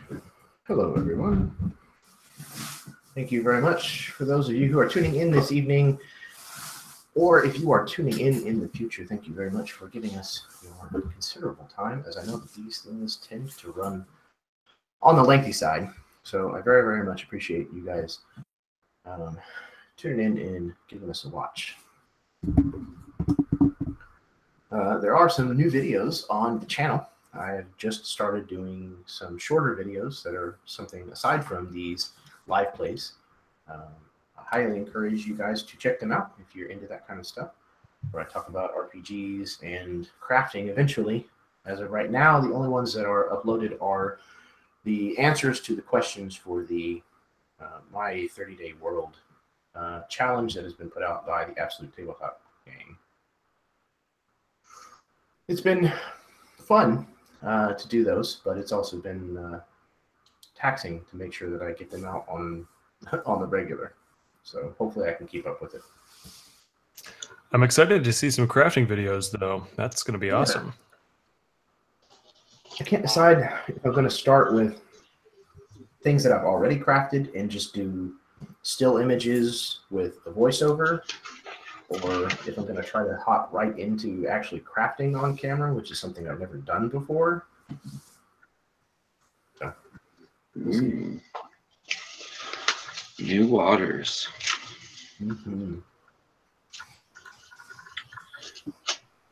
So I invested in some Bluetooth headphones. Yeah. That was a good idea. It was an idea I wish I had sooner. I was on a high horse about them for a long time, and then I got a pair for free from work on like a giveaway table, and I am a converted man. I love those things. Nice. Go ahead. I would buy like 5 of these Samsung headphones like at a time, because just at work I would blow the cord out getting on and off the forklifts and shit. I hear you. I have like a strangely shaped ear canal or something. I can't do the earbuds. They are the most uncomfortable thing to me in the world. I don't know what it is, but I have yet to find a pair that I like. So I just have these. I actually take these to work with me and wear them when I'm commuting, not when I'm driving, but when I'm riding, carpooling. So. Yeah, I've been enlightened to the ways of cordless technology. Like being able to lean back in this chair right now changes this whole this whole game. And that's the mic that's around your neck, right? Yep. Nice. Cool. It looks like a kind of like a sci-fi version of a torque. This old, like Celtic style. You know, yeah. We'll give Trevor another minute or two to head back to his table before we roll forward. I forgot to come back. I heard voices from the other room. I was like, who's in my living room? Oh, wait. All of us. Cool. So it looks like we've got everybody back. We'll go ahead and get this rolling again. You guys are ready. So. Oh, wait a second. I just realized a huge mistake I made besides breaking the fourth wall. Talking while in animal form. Yeah, so Riff didn't say nothing. Fair enough. You erased all that. Fair enough. Okay. So, at the behest of a voice inside his head, not that any of the rest of you are privy to that, Bilal has recommended that you head down this causeway into what Vought has informed you is a very old part of this necropolis. In fact, some of the tombs down this particular wing are the very first tombs that were ever placed here in the Tombs of Deshara. Many of which likely predate the recorded histories of the Baklan people. And you begin to stroll down this hallway. There are many branches that kind of come off of here. You pass several intersections that have portcullises in the doorways, and they are positively ancient. They look like they're probably still in relatively good condition considering their age. They look like they're still pretty stalwart, but they're definitely old. And as you continue on, you start to smell the pungent aroma of incense. And as you proceed further and further down the hallway, the smell gets stronger and stronger. It's definitely not a bad smell, but it is certainly strong. There's kind of an acrid, sweet smell to it that kind of clings in your nose. And as you proceed even further, you realize, Vought, where it is that you're approaching. This is a place that you have heard of before, but it's not one that you've ever actually seen until now. You come out of this corridor into an expansive place where the hallway that you've been walking along continues down the wall, but the room on the right-hand side opens up and extends well beyond what you're able to see with any of the lighting that's present. And there's narrow walkways that kind of almost honeycomb this sunken area of the floor off to the right. And that's where the smell of the incense is coming from. There are censers that are sat within these wells, if you will. And in these wells, there is row upon row of corpses standing, full armor, full weapons. This area, Vought, you know, is called the Hall of Heroes.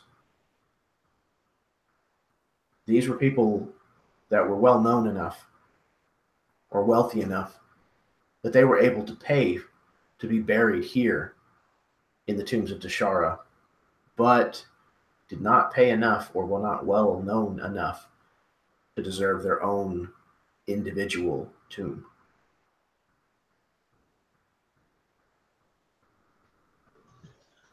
And I'm sure I would relay like whatever tale version of this place that I had heard to the party as we kind of strolled along this wall here.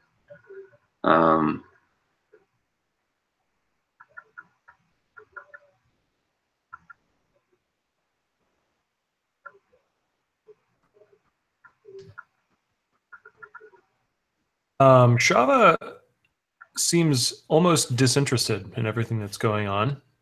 This whole time we've been walking down this hallway, she's been keeping an eye on Bilal, but not in a way that like she suspects him of anything, but just in a way that like she's ready to kill him if it comes to it. And then she gets into this massive hall, and these corpses, even from like not a very great distance, look like they're all made out of sand, and that really gives her pause.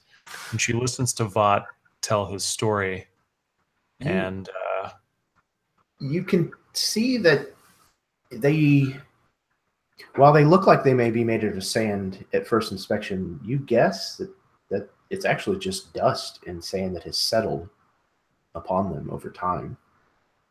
You can see the glint of metal to their weapons and things, so you think that they're probably mummified corpses with armor and weapons made out of metal and leather. Cool. Yeah, then I think Shava is just going to be like, it looks like these, I guess they're not really walkways, but the space between the pits, the raised places between the pits, she's just going to start like walking down one and then hop over to the other one and just kind of be observing what's going on down in these pits here.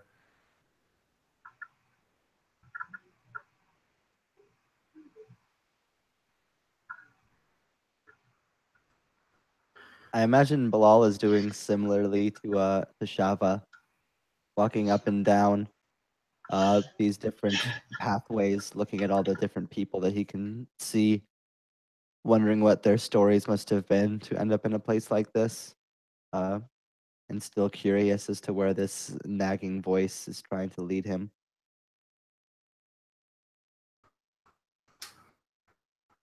All of you, if you would, please roll a perception check. Is this based on hearing or smell? No, this would be sight-based. Okay.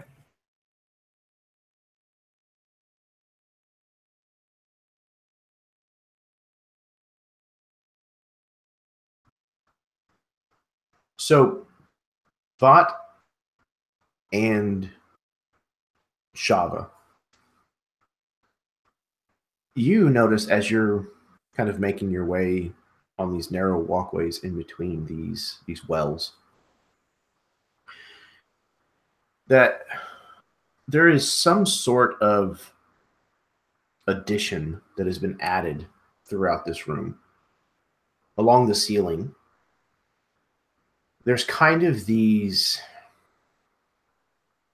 skins, this waxed leather that has been kind of stretched loosely over each of these wells and is filled with holes. And there seems to be a series of almost like a pipe or channel that kind of has been added that looks like it would carry some kind of liquid to each of these waiting canvases, these waiting leathers. Your guess is that if there was some kind of liquid that was to travel through these channels and be emptied into these kind of loosely strung leather, that they would serve as a kind of like a shower. Like the liquid would then be dispersed kind of in a raining mist down upon the standing corpses. And so these leathers are stretched across the ceiling, you said? Yeah. They're Very near above the the ceiling, pits, yes. but they're not like directly above them? No. Yeah, they're probably, from where you are standing, they're probably, I don't know, 20, 30 feet up. Okay. They're pretty close to the ceiling. Okay.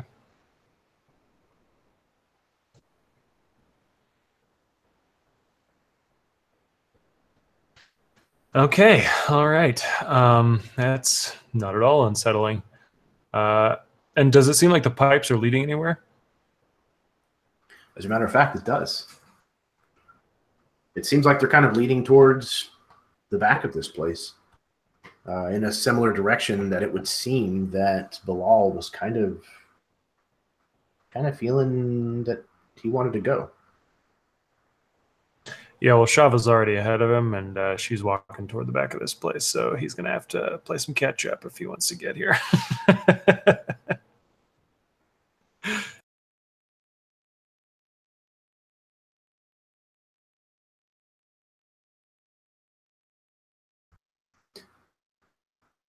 So the intention then is for everyone to cross the space. Is there anybody that is not doing so or taking a different route, trying something different? while the rest of the party is while whoever's crossing is crossing, Rith is following the smell of the incense to wherever sources it may be originating from. He's distracted. As I said, there's kind of these sensors that are kind of hanging, above some of the pits. Some of them are actually down inside of the wells, and it's definitely the source of the smell. But I meant it's running from sensor to sensor. I see. Yeah, your estimation is that while these incense have certainly been burning for a while, it would only have been a matter of hours, maybe at the most days. So these have been replaced recently. I think Vought would maybe be aiding Noctos in navigating these paths, and I would be talking to him about this new edition of the wax leather, and maybe asking him if he knows about any way the healing waters could maybe revive someone who was dead, or like hypothetically try to bring these guys back, just with his knowledge of Baklabesh's magic water. As a follower of Yavala, he's pretty familiar with most of the uses of water, and he lets you know that water that has been sanctified, that has been blessed, typically harms undead if these things are indeed, if the intention was to bring them back as undead. He says, but Fremenesis is kind of a strange material. The life water that is taken from the dead when someone passes has kind of almost a chaotic nature to it sometimes. It tends to take on properties of whomever it came from, sometimes imparting properties or powers or knowledge from the person that it was extracted from, and imparting it to those that imbibe it. As you have kind of seen when you drank the water of Khalid. I would ask him, though it's taboo, would it be possible to maybe reverse the effects of fermences? Put the life water back into something? He says that's incredibly difficult. He says it's not something he has ever really heard of anyone attempting before. He says, but if there were enough power, he says that he thinks it might be possible. But he kind of looks around and he says, however, if in fact that's what they're attempting here, I don't know that there's anyone with enough power to reverse something on this scale. I guess throughout this conversation, I would be probably quickening my pace just out of anxiety. Yeah, I would. Yeah, It's really very eerie, because though you have been kind of making your way through this massive room, not a one of these corpses has so much as moved. Nothing about them has indicated that they are undead, that they're active in any way. They, like I said, the dust and things that are collected on some of them is thick enough that some of the details are even hard to distinguish. They've been here so long. Oh, well, statues are freaky, so.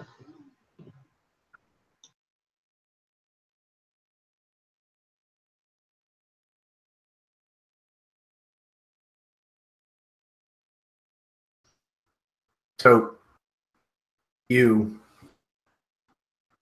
eventually find yourself on the other side of this enormous space that is only feasible because of the multitude of columns that support the weight of the roof above it. But eventually you manage to cross it and follow where these trenches, where this aqueduct, for lack of a better term, I guess, seems to merge into one and exit this Hall of Heroes. And you pass through the doorway into another section that appears to be very, very, very ancient. Some of the architecture is recognizable as being Baklan-ish, but is decidedly different in a lot of ways, just because it seems to be a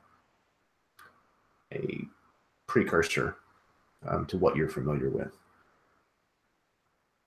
And there is a large antechamber that seems to have nearly a dozen or so sarcophagi that are arranged in kind of a decorative pattern in through the room as you are passing through. But you notice that these sarcophagi are open, that the lids have been either broken or slid off of them. One of them is missing its lid entirely, and they're all empty. There's nothing inside of them.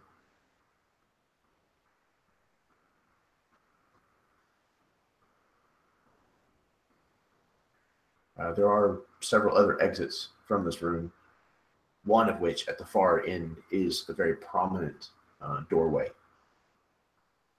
However, it is at the moment closed. Shava's going to get in the sarcophagus. She's going to walk over and look at one of them and kind of touch the sides and look inside and see that it's empty, and then look back to the group and shrug and get inside.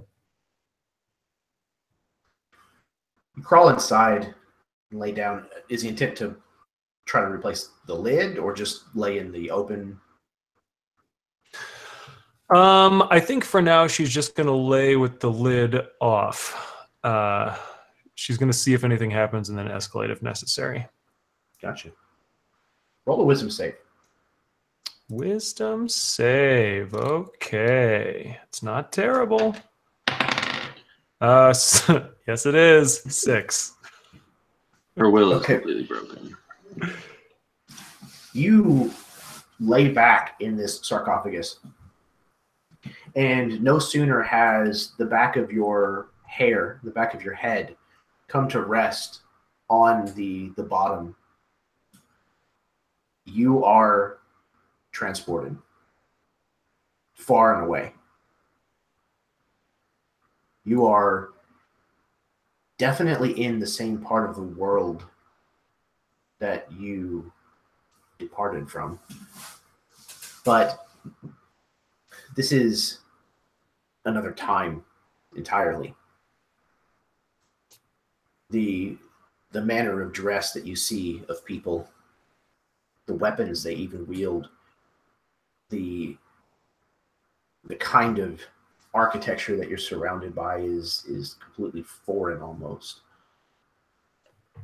And there is a massacre that is unfolding all around you. There is carnage and viscera strewn about everywhere you look. This ancient architecture is covered in blood and death, as are you when you look down. You also realize that this is not the body that you came to this place in, that you laid it down in this sarcophagus. You are in a male body that appears human as far as you can tell, and you are covered with blood and awful.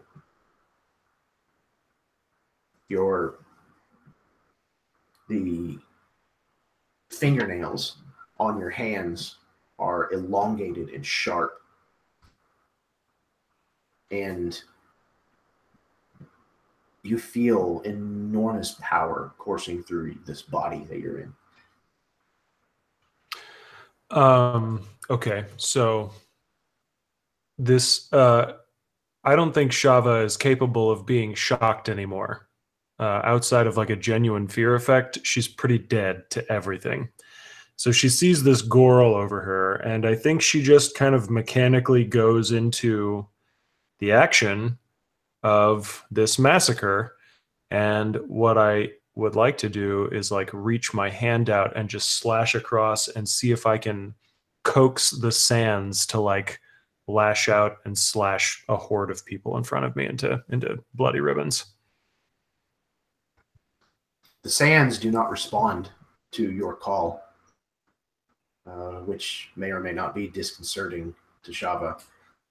But as you kind of claw at the air, more or less, in the space in front of you, you see beyond your own hand another individual who kind of looks at you oddly for a moment and then turns away, runs directly at an individual who comes running from between two buildings, leaps upon them almost with the ferocity of an animal, bites down on their neck, and tears the throat out of their body with his teeth and rends open their torso as if it were a straw doll.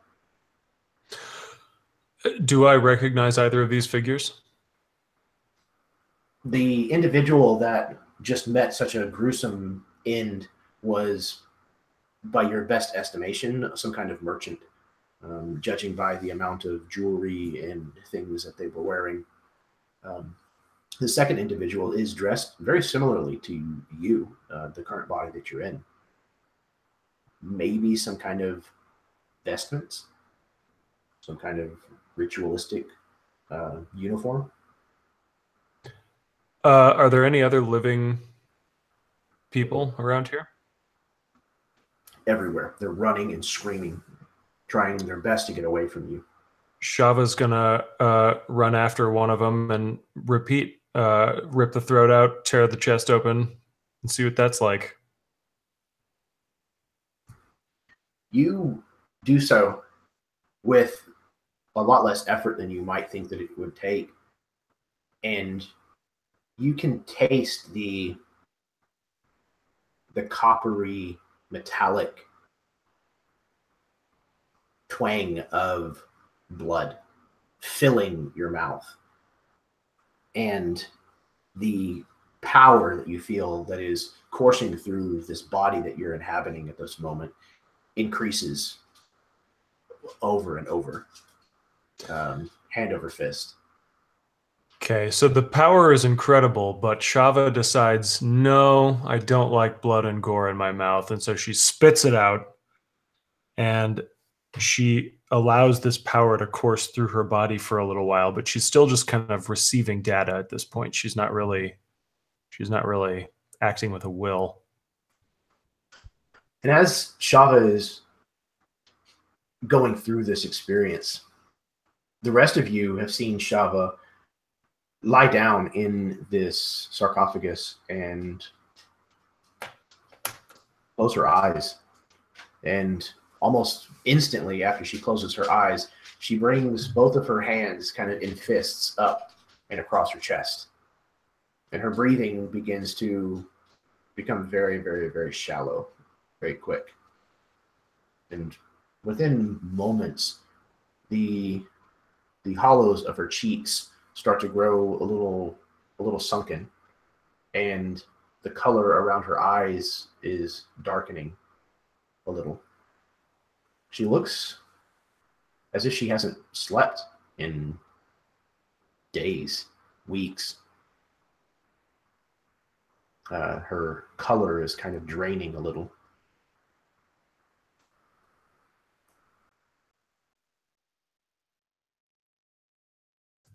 I'm awake or I'm still asleep as this is happening? You are unconscious in Okay. this world. Yeah, that's what I thought. Well, we should probably pull her out. She looks like she's dying again.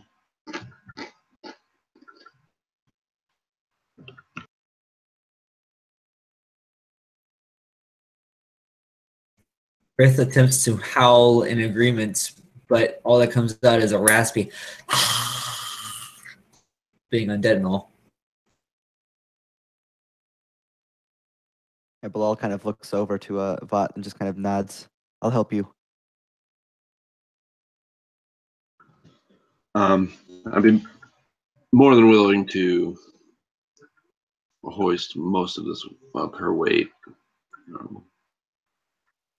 don't know if you want an athletics check to see if I can just lift her up or if I can just do that. No. Especially with the two of you, it's not any kind of real task at all. Yeah, I weigh less than 150 pounds. You easily start to lift Shava out of this sarcophagus, and Shava in this other place. There's another being that kind of runs past you, and you kind of reach out to just kind of claw at this person, almost instinctively, almost lustfully. And as you do so, instead of it rending the flesh the way that you've already started to grow accustomed to, you feel your nails scraping against stone. And as you come to back in the body of Shava, your fingernails are actually passing through old ancient ruts in the wall of the inside of the sarcophagus. And as you pull her out of the sarcophagus, she regains her consciousness and her breathing returns to normal, though her appearance still is not fully recovered yet.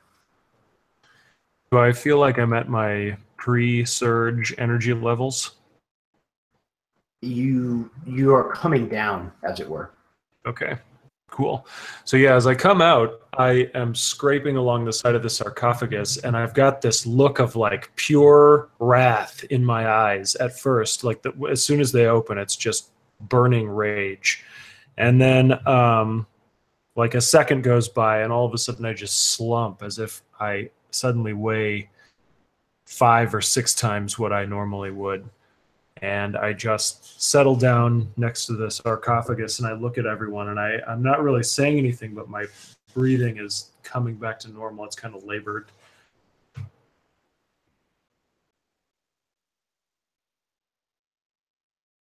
I have seen such things.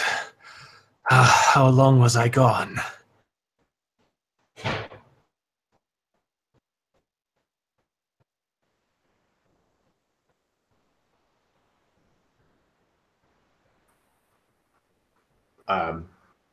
It was only a mere 5-10 seconds probably before you guys realized that probably wasn't the best thing to let her stay in the sarcophagus.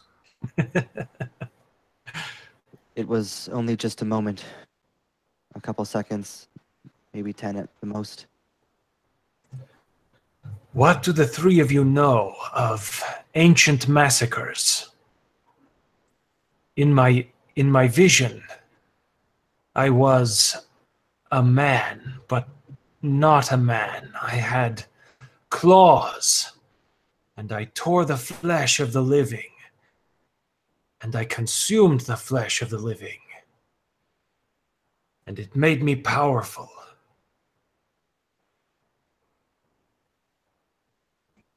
Rith holds up one of his paws with its long wolf claws on it, almost in agreement with Shava, but shakes his head. Incapable of speech. He knows he can't really say anything, but he gestures in a motion that I suppose Shava might be able to interpret that this is something that is, that feeling that she gets is something that's very familiar to him. It takes Shava a little while to recognize Rith as something other than the beast that's in front of her. But then she says, she seems to nod as if in understanding. And I rolled a religion check for Noctos, and I got a 19 on the die. I'm not sure what his modifier is, but obviously a 19 is pretty good. So Noctos kind of, scratches his beard for a moment and looks over as Shava has relayed this information and says, "It sounds like a vampire. Vampires are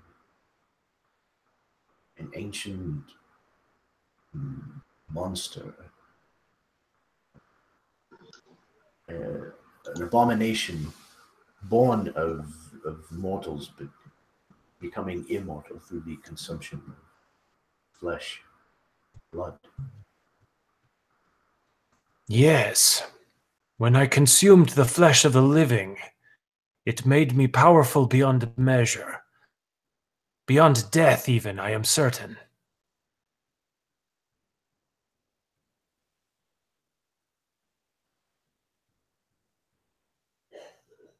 What is the use of this sarcophagus? Does it take us to another place? Does it give us this power? She looks down at her hands and, like, have her fingernails grown at all? Is she hungry? Like, what's going on? You don't feel any of that. You feel the power reciting, proceeding rather quickly now, but you get the distinct impression that if you had remained there, that those kinds of things probably would have started to develop, because you felt them while you were there. You felt that hunger, that lust. But just as the power has rapidly begun to fade, you feel like the hunger and the insatiable desire has also started to wane. Cool. So she's still kind of like seated on the ground with her back leaning up against the sarcophagus, and she reaches up and she touches the rim of it, and she kind of like just runs her fingers along the rim of the sarcophagus, and she says, "We are so weak in the face of everything that assails us in this world. But if we had but time, these sarcophagi would make us powerful again. Yes, I can feel it. Bilal, why did you lead us to this place? It seems to be a place of great evil."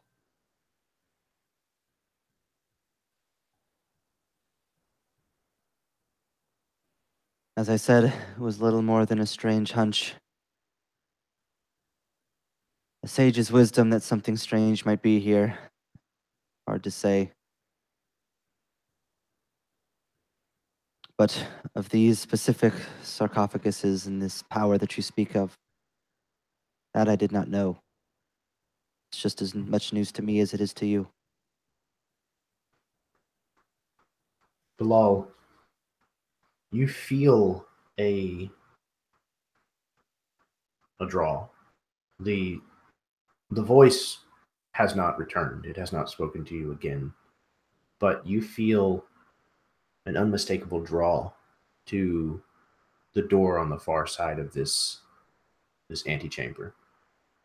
And you can see just within the door that it is closed, and you can see that there is a keyhole on it that is rather elaborate looking. There is actually a chain and padlock that is situated on the outside of this door.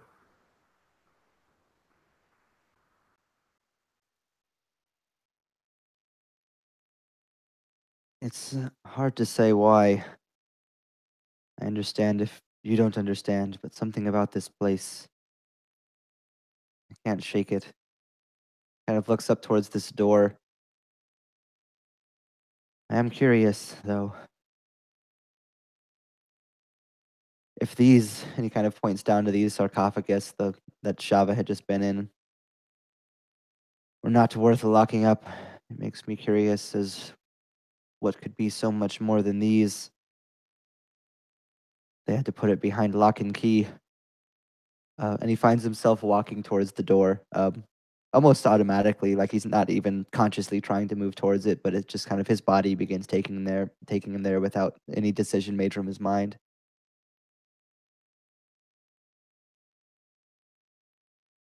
I think at this point, Bot would almost recite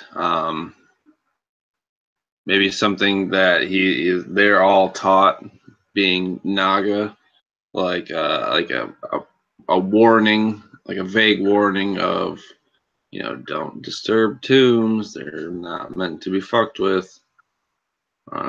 Especially when the lock is on this side.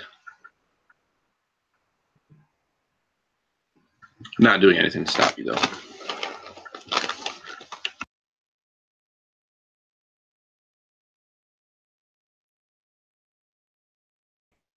Rith is going to cross the room over to where the padlock is at and just start gnawing on the side of the padlock with his teeth.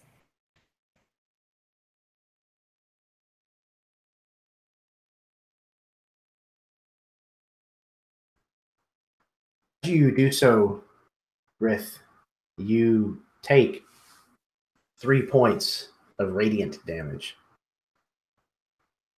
As when you mess with this lock, this kind of holy energy kind of coats the outside of the chain and lock.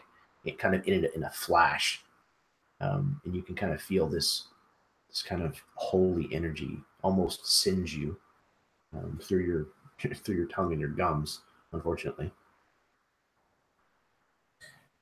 Feeling this small but sudden twinge of pain, Rith is going to pull away from the lock and back up hesitantly, still wanting to do something about it, but speculating about, based on the information given by Shava and Noctos and Bilal, about the idea of vampires and now what Rith could probably recognize as radiant magic.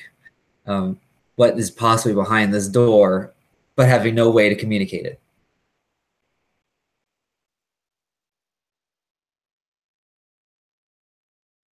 Bilal is going to kind of close his eyes and his head kind of falls, and his fingernail is going to kind of like scratch on the mask that's on his face as if it were part of him. And he doesn't say anything out loud, but just kind of thinking, not even to himself, but to perhaps to whatever strange connection he's made. Is just going to think, not even knowing if he's going to get a response or not. I've come. What is this place?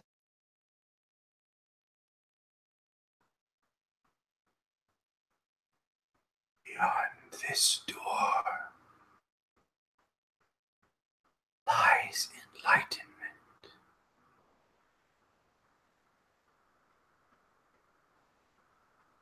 Seems to be locked by some sort of enchanted lock. Are you certain of that? Why don't you attempt to bypass it, my son?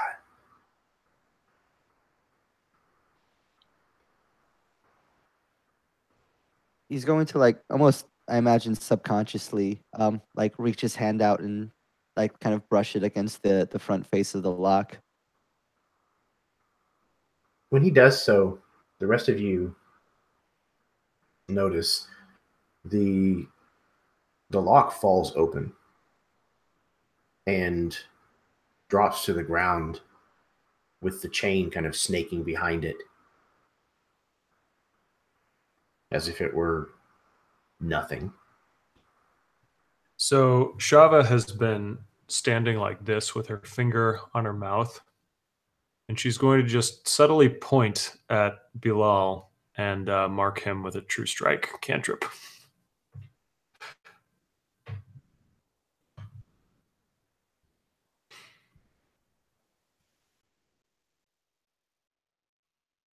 seeing the lock fall open, he's going to just take it and slide it out of the latch that it's hooked into. And just to clarify, it fell to the floor. Like it wanted to come completely undone at your slightest touch.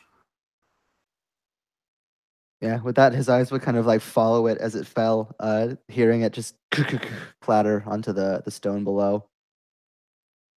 And then kind of like look back up towards the door.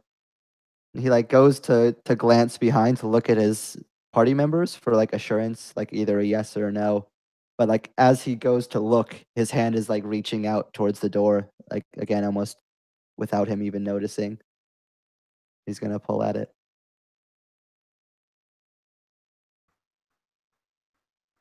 You open this door, and the area inside is perhaps surprisingly lit by brazier fire. And the walls in here are just covered with runic writing. Probably a proto hieroglyph. It's a fairly grand chamber, though it doesn't really seem to contain much, except for a solitary pedestal situated in the center of the room. This is all that Bilal sees. The rest of you do see a chamber with the writing on the walls and a pedestal in the center. However, it does not appear as grand. This appears to be some kind of like ritualistic containment unit, if you will. There is no fire lit in these braziers. There hasn't been for who knows how long. On the pedestal, all of you, in the center, see a rather ornate-looking chalice standing by itself.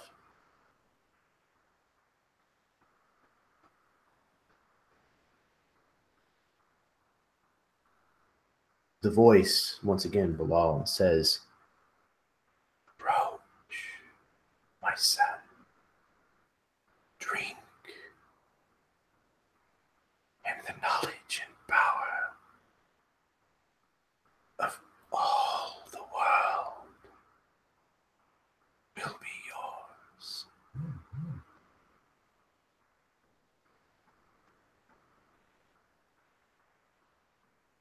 Bilal takes a couple steps into the room. We all see there's a chalice. correct. So Shava, while Bilal is stepping toward this, Shava she's still pointing at him, and she looks over to Vat and Rith, and she says, "The power I felt in the sarcophagus, this vampire, consumes flesh and blood. Do you see that chalice?"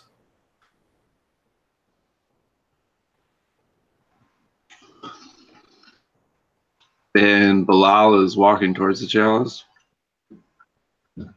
He's taken a couple steps into the room, yeah, and seems intent on doing a couple more. I think Vat would probably call out at this point, Bilal, if you pick up that cup, we're gonna have to intervene. You're freaking me out, man. I'm a snake.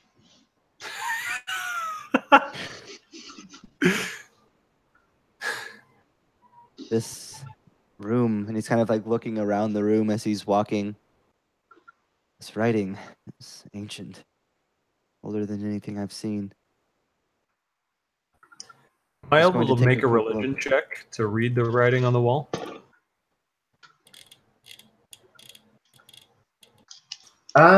Yeah.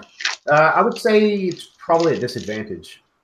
Okay. I do have religion as a skill if it matters, but I figure this is ancient enough that it probably is still a disadvantage. Yeah, I would say so. So that's going to be a 17. Yeah, so despite the fact that this is incredibly old, you can get enough of a gist to kind of confirm some of the things that you guys as players are kind of already discussing, that what you experienced by laying in the sarcophagus, this power, it's kind of the same thing. It's talking about how the creature that was meant to be trapped here consumed many of the living, and that though at one time it was a mortal, that had become a god, and it was an evil god, and that it should be locked away forever, and all of those who follow and consume the flesh and the blood of the living should be put to death and likewise trapped. It obviously uses a lot more flavorful language in a lot of places that you're not able to interpret. But that's the basic gist that you get. And actually, I can't read the script. I imagine it's actually too far away for me to really make it out. But Shava's eyes go wide for a second, and it almost looks like she gets starstruck. And she says, "A sand manda, ringed with white fangs, and red as blood within. A chalice seen from above. Bilal!" she calls out.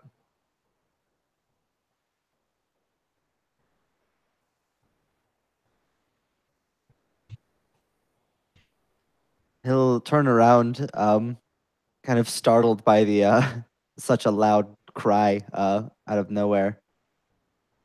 When he turns to look at her, he can see that the golden pendant on her chest that she normally wears is swirling down into sand and around her left hand, and you can see that there's the glass orb that's embedded in her palm that I put in the beginning and never mentioned since then.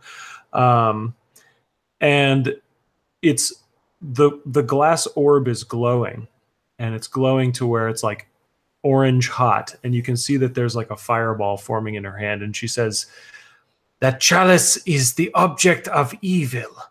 You will back away from it and come out here now."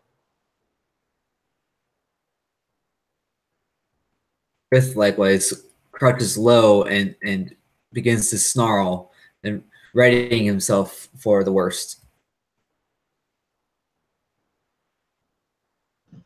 I think Vot would try and like maintain some peace here. Like, now hold on. We are escalating this much too fast. But he is definitely keeping his eyes on Bilal, who I'm sure is like taking like half steps towards this chalice still.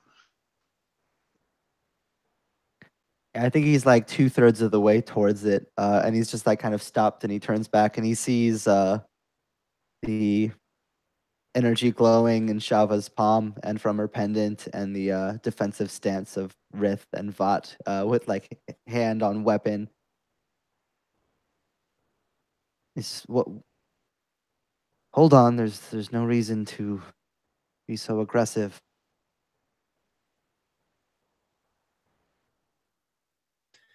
If there is no reason, then you will turn around and come out here now. You seem to be awfully sure of this out of nowhere. I am sure of very few things, but what the sand shows me is never a lie. and the sand has shown me the evil of this chalice.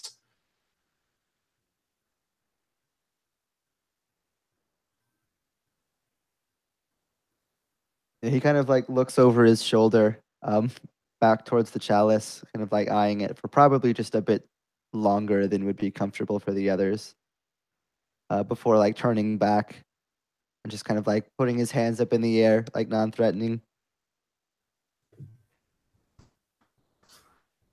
Make another will save for me, Bilal, please.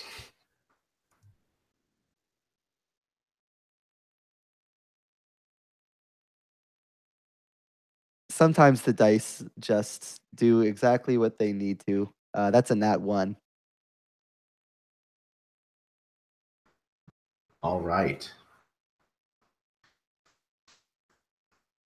So,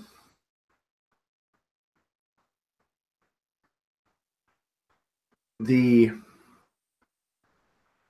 case you haven't figured it out before this point, the headdress that you have been wearing is cursed.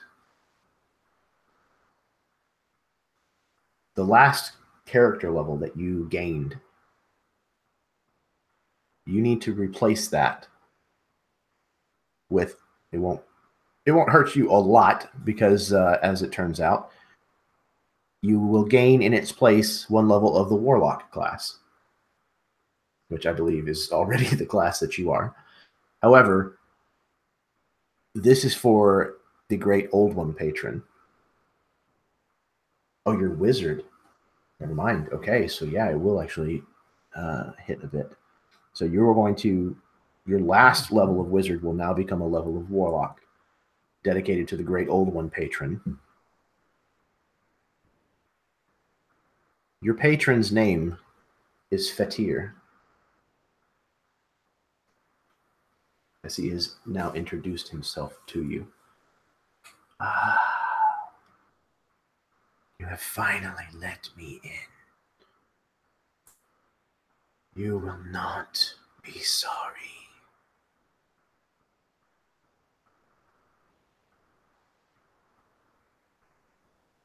Okay. Yes, hang on a second. But they will kill me if I do. I can see their stance. They're ready to turn against me. Yes. Quite true. Do not take the chalice now. See the end that your friends have in sight. Follow them. Gain their trust again. When there is an opportunity, return here to this place and drink. Then our union will be complete, and I can show you all of the things that you do not yet understand.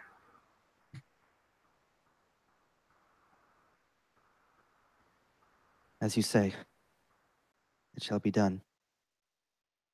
And then out loud, I'm sorry. Something about this place called some strange magic. Perhaps you're right. If there are dark forces here, and you can see that in writing that I cannot, then it kind of like keeping his hands up, begins taking steps back towards you guys away from the chalice. I will not meddle with forces that you do not think I can handle. I'll trust you on this one.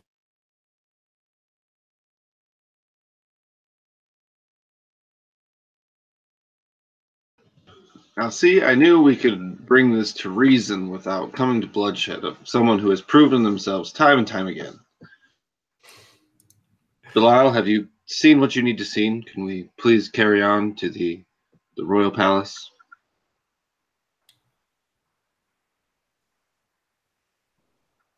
Yes, I'm sorry for the sidetrack. We should keep a better focus on our goal. I apologize. And with that, I think Bot would actually probably come over and like put a hand on your shoulder. I understand your efforts in search of knowledge. We will come back here at a different time under different pretenses.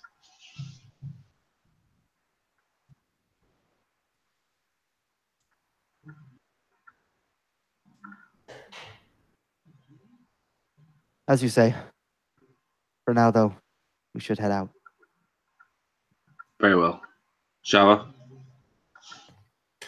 Shava's, the sand around her hand swirls back up into the pendant on her chest, but the goldness of this pendant is no longer the goldness of like just normal sand. It's now the gold of molten glass, just chilling out there for a while, and it takes a conspicuously long time for it to cool down. She's not easy to trust this turn of events. Rith drops his defensive stance slightly. He relaxes his shoulders, but he doesn't drop it completely. He now eyes Bilal with a suspicion, as this turn of events has led him to believe that Rith feels that this patron that has been revealed would stand against the very patron that he has sworn himself to, and recognize that the time might come where they would be mortal enemies, but not now. Just to clarify once again, though, that was inside of Bilal's head. You mean being a warlock, Rith wouldn't be able to recognize a few, subtle signs here that might clue him in? It's doubtful, as usually, from my understanding at least, a warlock's patron usually has a very one-on-one kind of what is the term I'm looking for? Pact that is developed.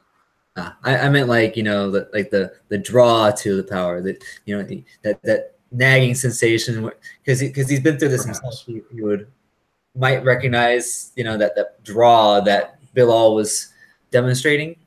I don't know.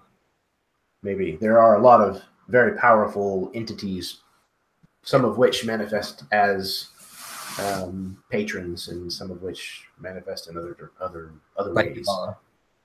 Okay. Exactly. Okay. So I would definitely say that the suspicion is completely and totally on point. But knowing that it was necessarily a patron, probably not. I'm trying my best. Yeah, absolutely, you're doing fine. Yeah. Okay. So then it sounds like the plan is to return to the streets of the necropolis and head towards the sacred of sacred places. The holiest of holies. The holiest of holies, indeed. Tabernacle. It's a fun word to say. So, you begin to head back in that direction where previously you were waylaid by 5 individuals whom it wasn't the first time you had come across. Certainly, it was the first time that you had fought most of them. And you pass the place where their remains, if you could even call them that, now lie, a second death having found them.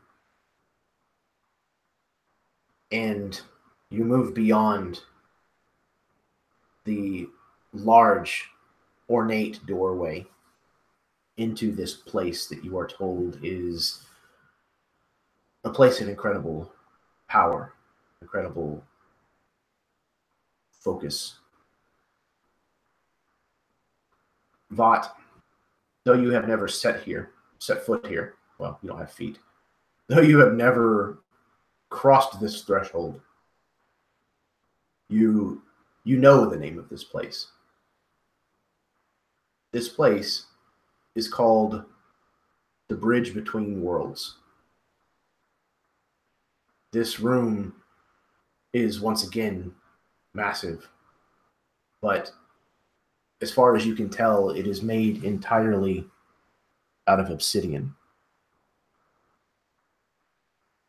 And there is what looks to be molten gold that accents the walls in certain places, running as lines that faintly illuminate the room, more from probably the shine off of the slick, glossy obsidian than anything else. The ground beneath you is not obvious. You cannot see an end to the drop. There's only the fog of distance and a slight glow.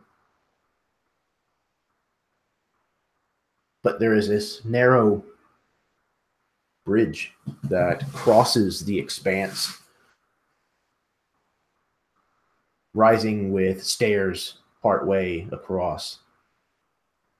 And you can see some of this orange, almost molten color running in designs on the floor of this raised central platform,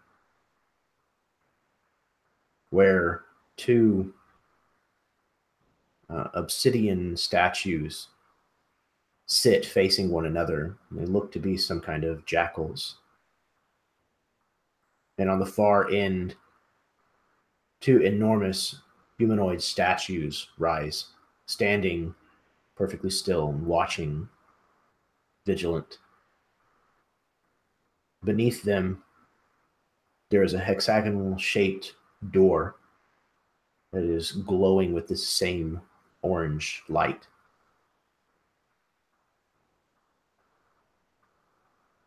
And it is here, at the bridge between worlds, that we are going to end tonight's session. It is a little early, but the next piece that we are going to be getting into will likely take some time to chew through. And I think there's probably been enough to kind of let everybody sift through for the moment. You guys accomplished a lot tonight. And yeah, I would like, if at all possible, hopefully next session, we'll be back to our full strength, our full numbers, and we can press on further with that. We are nearing the end of this campaign. Like I said before, I think we probably have maybe 2 sessions left, give or take. But yeah, I'll be sure to let you guys kind of know whenever we're at the last one for sure.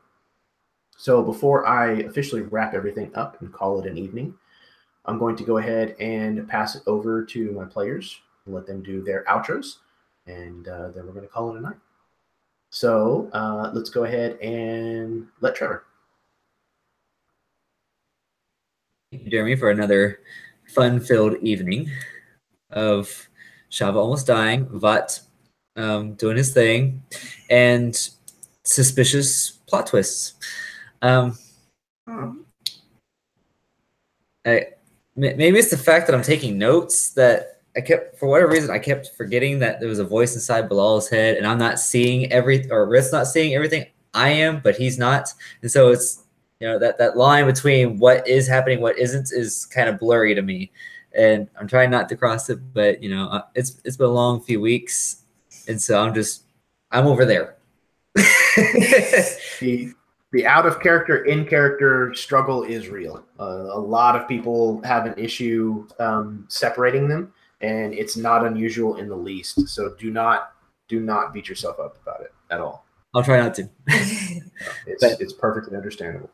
Still, it was great. Good. I am very, very glad that you're enjoying it. Very worrisome what Bilal was about to get us into. I thought we were all going to die. Well, hey, there is still at least somewhere around 2 sessions left. Who knows? Oh yeah, there's another session. What if we're fighting the final boss and you just party wipe? Oh, well, guess everybody's screwed. It happens. Moving along. All right. So next up, Baron. Thanks for having me. Had a great time in the desert sands of Baklabesh. Vot didn't screw too much up this game, so you guys are in for it next game. Yeah, like I said, thanks for having me. If you feel so inclined, come check me out over at RWD Gaming. We only have live plays right now, but I mean, I'll get to what I get to. Other than that, I had a great time, so looking forward to next session. Absolutely, man. And I appreciate you coming back and playing Vought yet again. Even if the last session your dice rolls were incredibly brutal. So you did much better this time. And yeah, it was a good session. So next is Jeff. Yeah, I'm sure this Fetir guy is a nice guy, and that we're not at all getting ourselves into crazy evil god pacts. So that'll be nice and light to carry out later on. But yep, I'm Jeff. I have a YouTube channel in Counterbalance where I run my games. I also do a podcast with Jeremy here and Chad Nick called The Dudes of Yore. So check out any of those things if you are so inclined. And yeah, another super fun session. Excellent. Thank you very much. Yes, definitely go check out the channels that you have heard about thus far, and the one you're about to hear about, as well as the podcast. Go give it a listen. So that brings us to last, but certainly not least, Eli. Thank you. This was a great game. Unlike my character, I am not ready to die. I have plenty of stuff going on, and I'm not confronted with existential terror on a daily basis. So that's really, really a relief for me in real life. I'm Eli. I have a YouTube channel where I have it's dormant at the moment. I haven't done a video there in a while. I don't even remember what the last one was. It might have been our Reflections game, but I can't remember. Yeah, I think so. And I also have Company of the Mythic Gazetteer. We've got stuff on Drive Through RPG. I'm also co-hosting that Jianghu Hustle podcast. It's pretty good stuff. You should give it a listen. And that's me. Thanks again, Jeremy. Absolutely. It is my absolute pleasure. Like, I have a ton of fun running one-shots and things where I get to kind of try out all these different weird ideas that I've had throughout the years, or that just crop up because I watch a movie that I like and I'm like, oh, hey, I'm going to run a whatever game. But what I'm used to is running campaigns. And that's really where I feel like I'm able to pull a really fun, drawn out kind of story arc with the players that I'm lucky enough to have sitting at the table with me. And it can't be any truer than with the group that I ended up with this game. The group has gone through a lot of changes since the beginning. The campaign very much started out as kind of a greenhorn newbie, kind of trying to teach people who hadn't had the opportunity to play a lot or extensively for long periods of time, to try to give them kind of more of a, I hate to use the word traditional, but just more of a campaign kind of expanded look at the game. And I think the only player that is still around from the very, very beginning is Trevor. And Mike did join between session 0 and session 1. So yes, he has been here since the beginning of the actual story. So the game has definitely taken on a different appearance over the course of its run. But I've had a ton of fun running this and exploring this part of my homebrew world. So I'm really looking forward to what's coming up in the conclusion to this, and how that's all going to play out with everything that you guys are going to add to that. And yeah, I'm really excited to bring this one to a close after a year and a half or so, going on probably 2 at this point.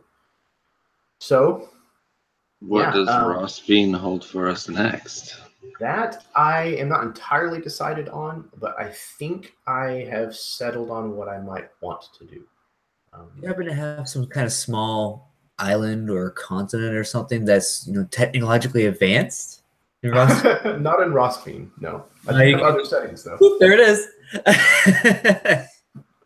So, yeah, there's definitely other stuff in store.